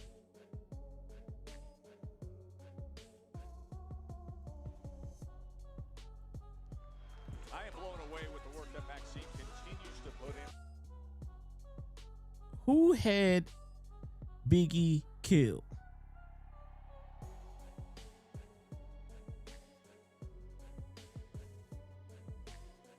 Diddy had that shit set up because he made Biggie stay in Cali. Look, man, wrong place, wrong time, man, bullshit. Look, I'm all on board with, you know, calling Diddy the worst motherfucker ever. But I don't know, I don't think I can bring myself to believe that Diddy had Biggie killed. I mean, let's keep it a buck, man. Like straight up. I mean, come on, man. With you from the audience, a piece of criticism or a lasting through. I don't think anybody really, truly, honestly believes you can't wrestle chance that Diddy had his #1 fucking talent killed. Because his bread and butter. 5 moves every night and win all the time. Oh yeah, say it, Cole. Give me a little vintage Cena here. Vintage Cena. Attitude adjustment, and Cena wins. Is that the best you can We do? may never truly know, unfortunately. I have a feeling Diddy had something to do with that too. You know, Nah, went to newer performers. It was like, what do you think I'll be good at?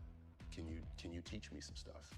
Like Biggie was supposed to go to England, but Diddy insisted he stay in LA. Yeah, I know.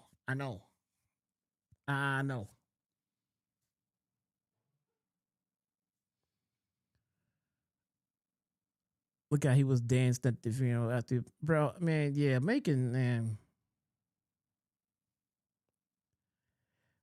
dead rappers bring in more money, bro. But that money ends. Dead rappers don't bring in more money. Dead rappers don't bring in more money than a rapper who's alive to continue making music. You think if Eminem would have died years ago, that would have been worth more than Eminem staying around and giving us the catalog that we've gotten from him?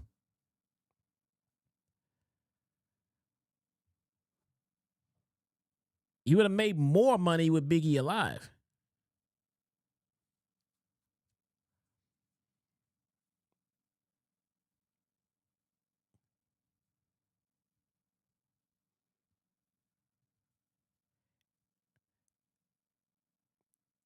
And dead rappers can't tour. That's another thing. Good point. Very good point. So was it straight? So it must have been just straight up gang retaliation, right? It must have just been straight up, y'all killed Pac, so we gonna go after Biggie.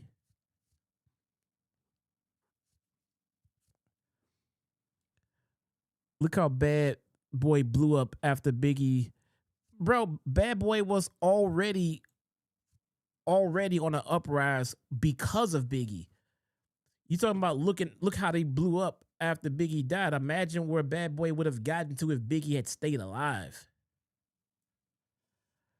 Imagine the heights that they would have gotten to if Bad Boy had stayed alive, if Biggie had stayed alive, man.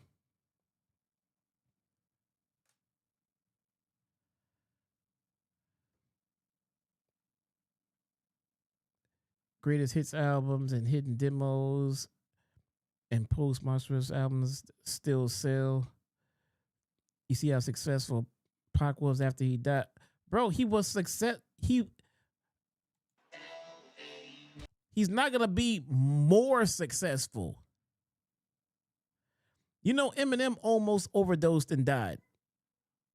Well, he did overdose, but he didn't die.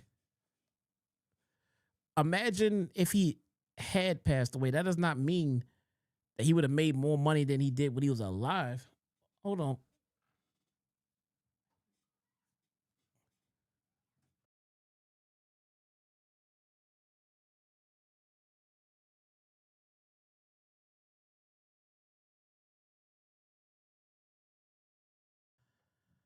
I mean, I'm not saying that as soon as they died, no more money comes in. I understand what you are saying. But Dark One said it best. Like, dead rappers can't tour. When you're alive, you can continue making music. You can go on tour. You can do all kinds of stuff. You can do more alive than you can while dead. I'm not saying the gravy train ends. I'm not saying the gravy train is all over once you dead. You can still bring in some dough, don't get me wrong. But you're not gonna bring in more than you would if he was still alive, bro. Motherfucker died like 20-something years ago.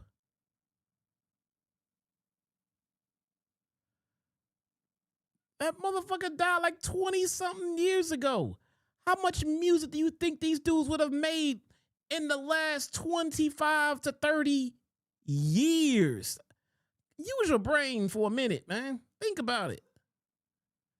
Think about how much money Biggie would have made in this industry over the last 25 years. What you saying? What you saying? He made more dead?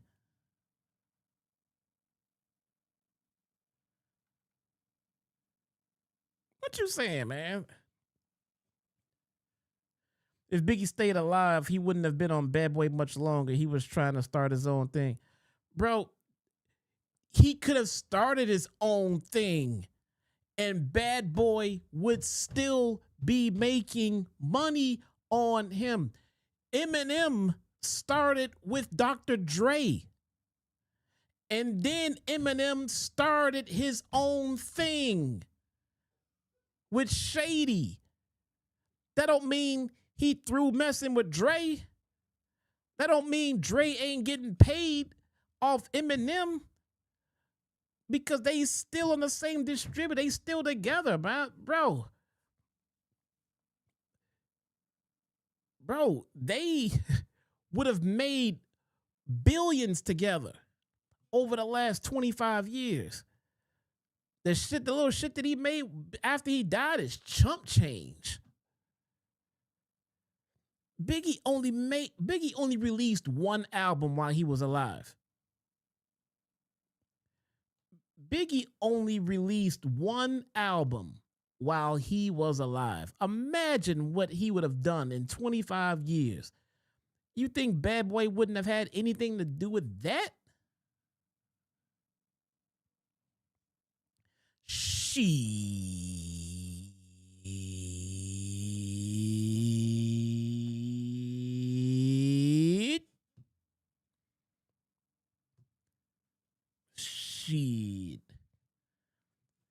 You think Dre should have killed Eminem when Eminem tried to make shady records? He's still making money. They still doing business, man. You can do your own shit and still do business together, man.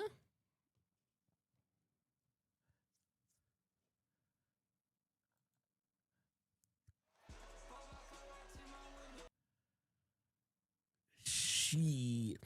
I don't know. I feel like over the years we've learned what happened to Pac. You know, we didn't know right away, but you know, through all of the time and in investigations and documentaries, we now know what happened to Pac definitively from A to Z. Pac hit him up. Biggie get mad, or Puff get mad in the motherfucker. Puff put a hit on Pac, went through Keefy D's crew. Keefy D's nephew pulled the trigger after they jumped him after the Tyson fight. Orlando Anderson got killed in the drive-by. Other dudes in the car got killed. Keefy D still alive. Keefy D sitting in jail. We know what happened to Pac. We don't really know what happened to Biggie, though. It's a very easy argument to make. We saw that proof positive earlier, albeit with the additional assistance of some brass. Yeah, Easy was still making money off Dre. Yeah, because Dre did business to Suge Nightway and just left Ruthless despite still being under contract. So they had to pay him till the contract was up. Dre didn't give a shit. Dre planned on making so much goddamn money, he didn't care that he had to pay Easy royalties. He didn't give a shit. He said, fuck you and Jerry Heller. I'm out.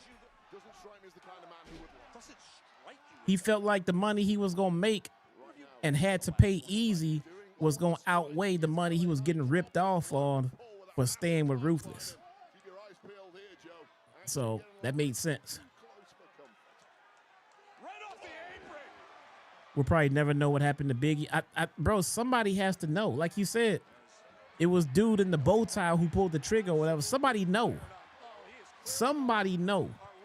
Somebody did it. Somebody know why they did it. Somebody know who paid them to do it. And they might not be dead. And they might be willing to talk and provide some receipts. We heard Keefe D in jail giving up the whole shebang. That motherfucker gave up everything, man. We know. Well, Keefe D's stupid ass was on YouTube giving up the whole goddamn plot. This dumb motherfucker was on Vlad TV just giving up the whole goddamn, like, bro, you talk too much, man. You talk too much. Diddy knows more than who meets the eye. I kind of believe that. I don't believe Diddy had Biggie killed. I don't believe he had him killed. But I believe he does know more than what he's giving up. I think he knows. I think he knows something. He knows something. He could have had them killed, low key. He could have low key had the dudes who killed Biggie killed.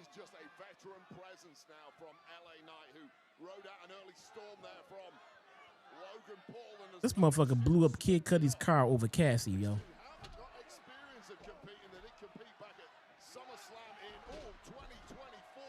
Logan Paul.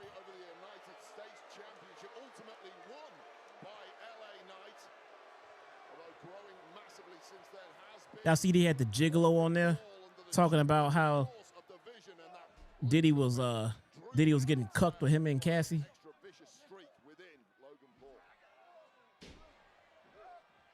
This motherfucker said he was giving Cassie that work. And Diddy was in the corner watching like Tyree from the Mad Real World on Chappelle's show. Like, yeah, go ahead. Uh-huh. Mm-hmm. Yeah. I'm not gonna lie, I laughed my ass off on that one. I straight laughed my ass off on that one. Blowing up cars over pussy is diabolical. Bro, that is crazy, bro. Diddy is a fucking psychopath, man. He a fucking psychopath. And then Diddy would try to get up in there, but Cassie was already, yeah, man, he was straight diving up in that shit. After this fucking gigolo, who I'm sure is fucking hung like a torpedo, just did his thing all up in it. Then Diddy like, yeah, let me in next. Next? What? I'm like, man, I'm out of here, man. What the fuck is, what? He said they would go for like 2-3 days straight. He said they had straight up sessions, bro. That dude was like, man, how y'all be going this damn long? They was like, try this. Motherfucker took some of that Molly and he was laying up in Cassie's shit for days straight. Days. Man, let me tell you something, man. I like laying up in a nice piece, don't get me wrong. But I ain't gonna lie, I can't think of no piece that I want to lay up in for a couple of days straight. I know that sound, that sound good on paper. You know, like, oh man, if I had Bailey, bro, I'll be up that motherfucker for days straight. Let's be real. Let's be real. After a couple of hours tops, your ass gonna be like, all right, I wanna go get something to eat, man. I wanna play some PlayStation or something, Bailey. Can we come back to this in a little bit? I mean, don't get me wrong, I'm enjoying it, but I just need to refuel. Here, you go ahead and do SmackDown. You do Raw or whatever, and meet me back here tomorrow night, and we'll get back to business again. All right, I'm not trying to stay up in nobody's guts for a few days straight, man. Shit. My God, bro, I love to come back to it. Don't get me wrong, I ain't done with it. But shit, man. All right, I'm sore. I'm sore, motherfucker. And I don't do Molly, so I don't know what that feel like. So I don't feel like doing it for 2-3 days straight, man. That ain't me. That ain't me. Like we'll revisit, bro. We'll revisit them shits. Hit me up tomorrow. He said that pink coke had them going, bro. That shit must have been real, bro. That shit must have been legit because they was going for days. Now, I could be wrong, man. I ain't never did no coke before. So maybe if that's what it do, then I guess I'll be the same way, I guess. I mean, for real, man. Thank you. I've enjoyed it quite a bit. I thank you. I'm good. I'm good at least for give me at least give me at least a few hours, Bailey. You gotta let me recoup, man.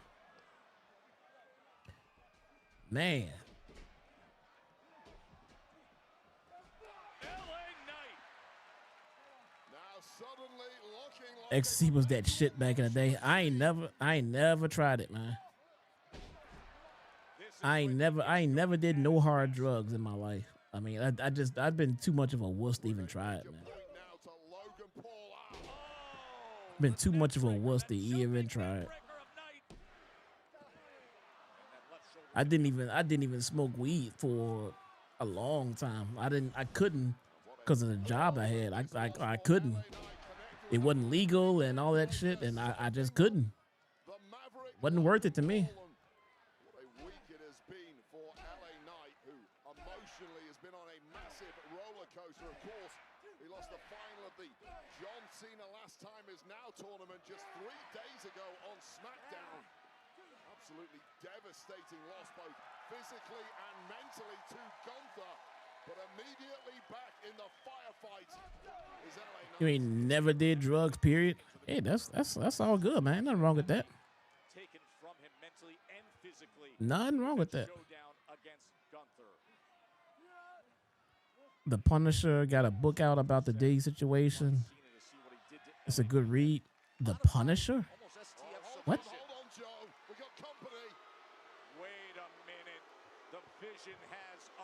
The Vision has arrived. And that distance is closing by the second. And how in the world is LA Knight supposed to focus from here? Crossbody up high. Logan Paul for the win as he looks over to Braun. Straight edge. Hey, man, that's what's up, bro. That is what's up.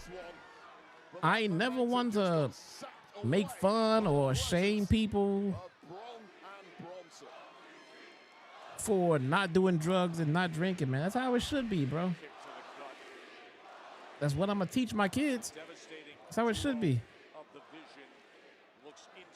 Oh, the Punisher was the jig. Oh, that's the name of the gigolo. Oh, okay. Oh, okay. Oh my God, name like the Punisher, bro. Oh my God, poor Cassie. Oh my God.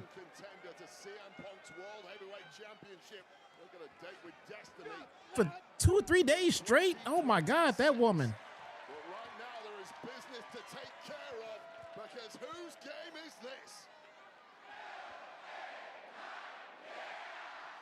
Leaping elbow. You met the Punisher outside the courthouse at the Diddy trial. I only got in the courtroom one time. Bro, you went to the Diddy trial? What? I don't care that much. I'll wait for it to hit TV, man. I do not care that much, man. Back as the referee was yelling at Braun Breaker. Bronson Reed did the damage.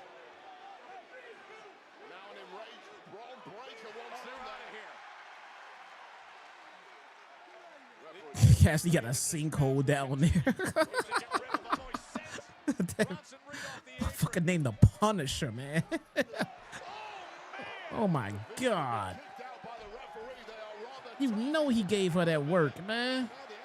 Oh my God. That poor woman. What impact with that sliding drop kick and now just beating him down. Oh God, no, the mystery man's back and he stomps him. The mystery man is back. The masked hooded mystery man shows up and stomps LA Knight on our desk. Oh, head first into our metal desk. And this dude is going again. Incognito striking for a second time tonight. And LA Knight is already a beaten man. And the splash from Logan Paul.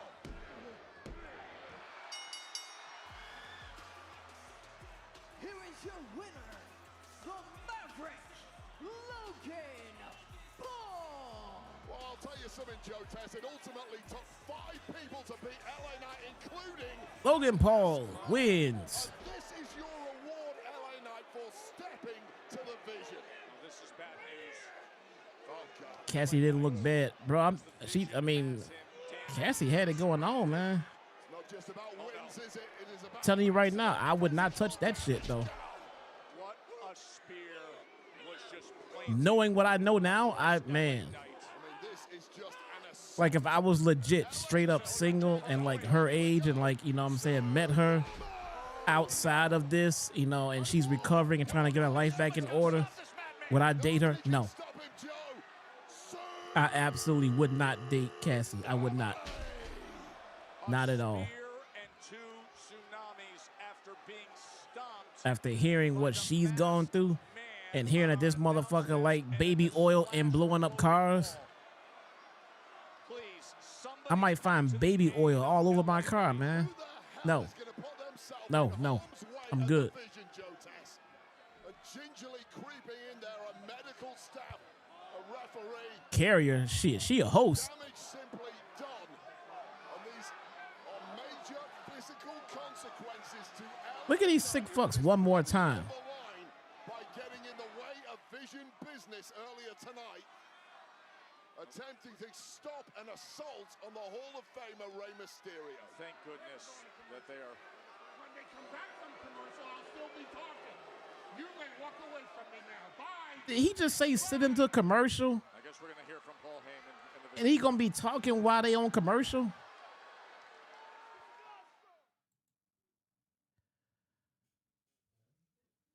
Bro, the show is over, man.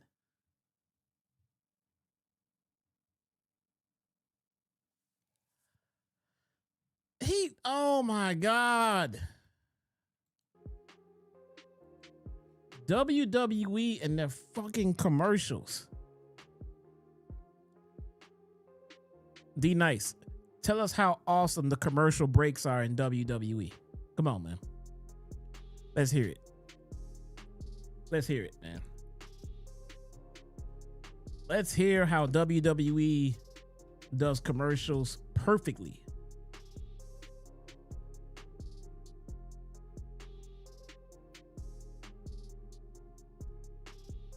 Come on, man. Let's hear it. Let's hear it.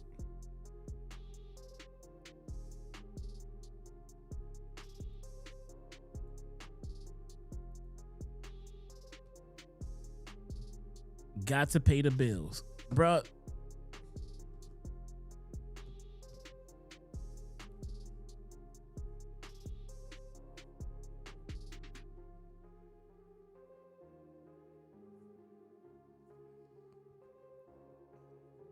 there's nothing you won't defend. But see, here's the problem, D-Nice. Here's the thing, bro. When you defend absolutely every single thing that they do, it's kind of hard to take the points that you try to make for them serious, because now we know that you're going to defend whatever it is that they do at any cost. It's like the boy who cried wolf.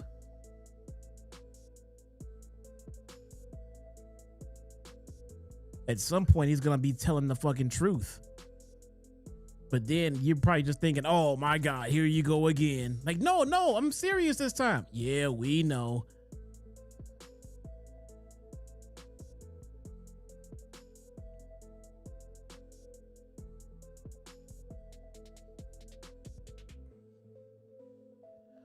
Oh, you're not being serious. Oh, okay. Shit, bro. But here's the thing. We couldn't tell. We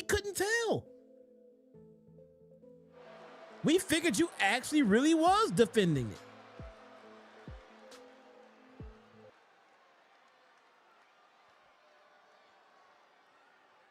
Okay, Paul, we're back.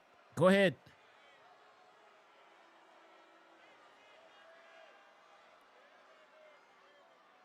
See, I don't truly understand what the hell you're booing for.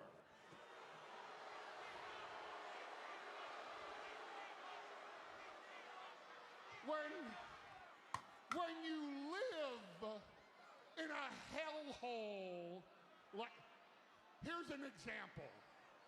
Is this Kansas City, Kansas? Is it Kansas City, Missouri? I can't tell. One thing I can tell is on January 5th, on the first anniversary of Netflix and WWE joining together, you will have a new heavyweight champion of the world, and his name is Braun Breaker.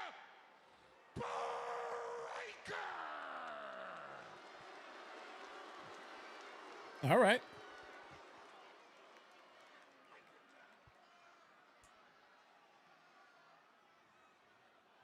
Spit your shit, Braun. Let's go.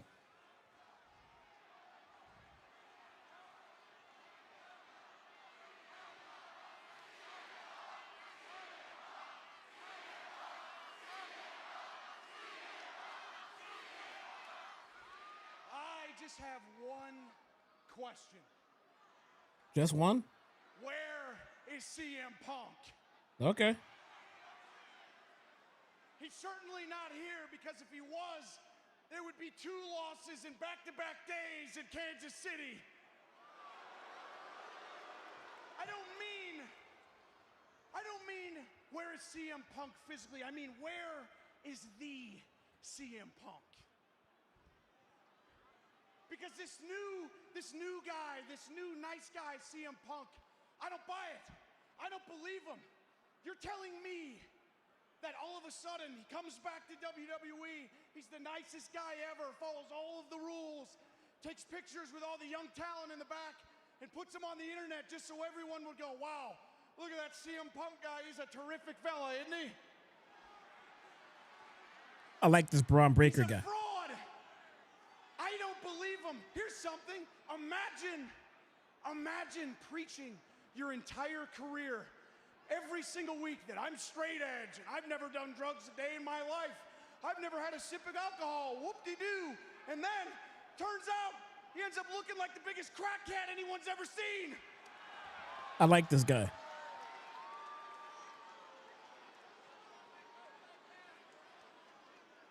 I don't want to face this new nice guy, CM Punk, on January 5th.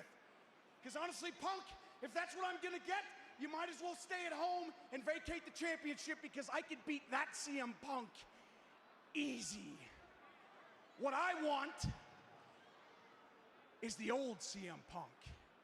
I want to face the guy from 2011, 2012, 2013, a guy that walked the halls as a feared man back there, a guy that beat The Rock, a guy that went on a historic championship reign over Triple M, what's going on, bro?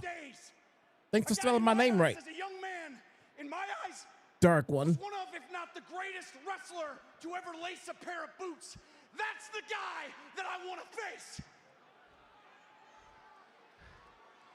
So I'm begging you, please, Punk, I'm on my hands and knees.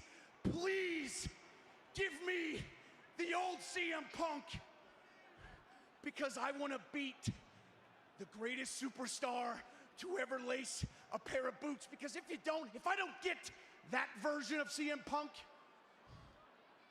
I'm gonna destroy you. I'm gonna send you to the hospital. I'm gonna brawn break you. I'm gonna take your World Heavyweight Championship, and hell, you know what? While I'm at it, I'll take your wife too. Oh, he just talked about your wife. Mention this dog. Mention his dog. I'm not done yet. Let him help you. Mention his dog. I said I'm not done. Hey. Let him help you. He's trying to help. Get out. One last thing, Punk, I'm not done. One last thing. On January 5th, I'm gonna keep it real simple for you. It will be Spear 1, 2, 3. Spear 1, 2, 3. Spear 1, 2, 3.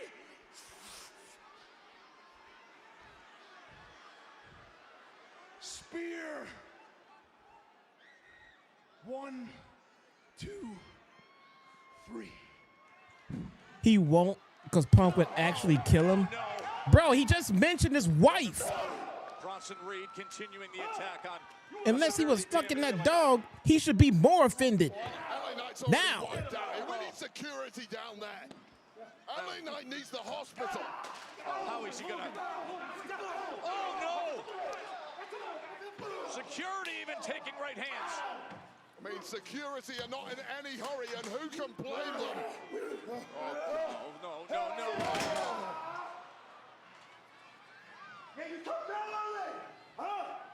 What are you going Who did Knight piss off? What's wrong with this dude? The Vision runs this.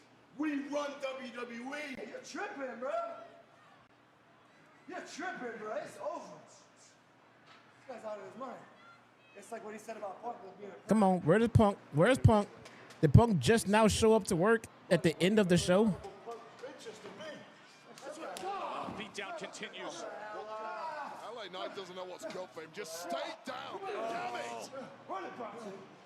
He was stomped. Hey, right there. He was splashed. Right there, Spear, right there. 2 tsunamis. Right there, bro. And where they thrown him onto a car hood. Jeez. Where the hell are our security? Get out. You guys gotta get out. This has gone way too far. Oh no, there's your security. Just wiping Would out they come anything that on moves. and bring this dude out? And they're still not done with LA Knight. How much punishment can one man take? Put him on the car. The talent has a 1 p.m. call time. The talent has a 1 p.m. call time on TV days. Where is Punk? Knight is just wiped out. 330 pounds up there, Wade. Joe. Oh no.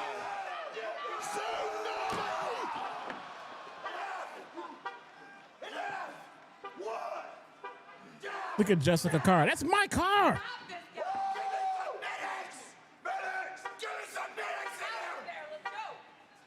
That's my car. Oh, there is no Punk. Okay, he's not here. All right, I take back what I said. Take back what I said. I thought Punk was gonna show up at the end of the show for the big save. I'd have been like, wait a minute, motherfucker, where you been all this time? He's not there. Probably still mourning the loss of his dog. Poor guy. I actually feel bad for him. Cut that one. that probably hit him pretty hard. And you say Shot City. And you say That Shot probably City. hit him really damn And you hard. say So. Shot City. Yo, let's go. I know how much he loved that dog.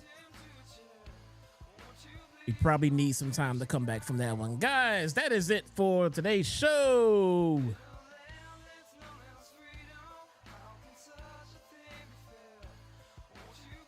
On Triple M, we got to get some streaming going, bro. Got a lot of stuff to do. I don't know when I'm going to have time because I'm still going back and forth to the hospital to see my aunt during the day. So, I'm not sure. I gotta try to find some time to squeeze in some streaming though.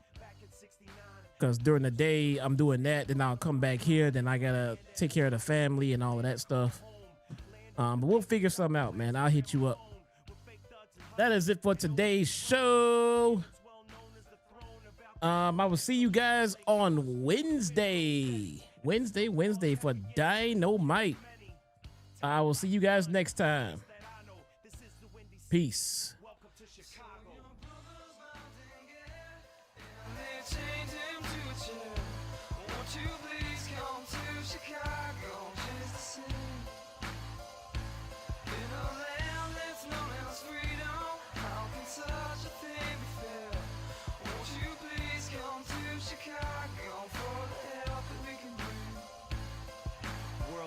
For the glamour and the rundown spots, a skyline so priceless that none can top. You can hear a different story up and down some blocks, and forever hear them bitch about the Cubs and Sox. It's a place like no other, unequal to most, where the city runs deep from the streets to the coast. But things can get ugly, city streets are no joke, cause the city's held down by the people and folks. It's a place of attitude, we think and we say, from heralds to the palace, this is each and every day. The real cops went to Ira's to drink the pain away, and the real hip-hop is NUR and HBK. It's the land of lake shores, where the wind blows steady, and the snow falls heavy and the heat kills many. Town like none, place that I know, this is the Windy City. Welcome to Chicago. So your brother's mountain, yeah, and they chained him to a chair. Won't you please come to Chicago just the same? In a land that's known as freedom, how can such a thing be fair? Won't you please come to Chicago for the help that we can bring? You can hear the wind whisper, send chills down your spine, and we can watch the waves crash along the Lakeshore Drive and ride the L through the loop so you can get your mind.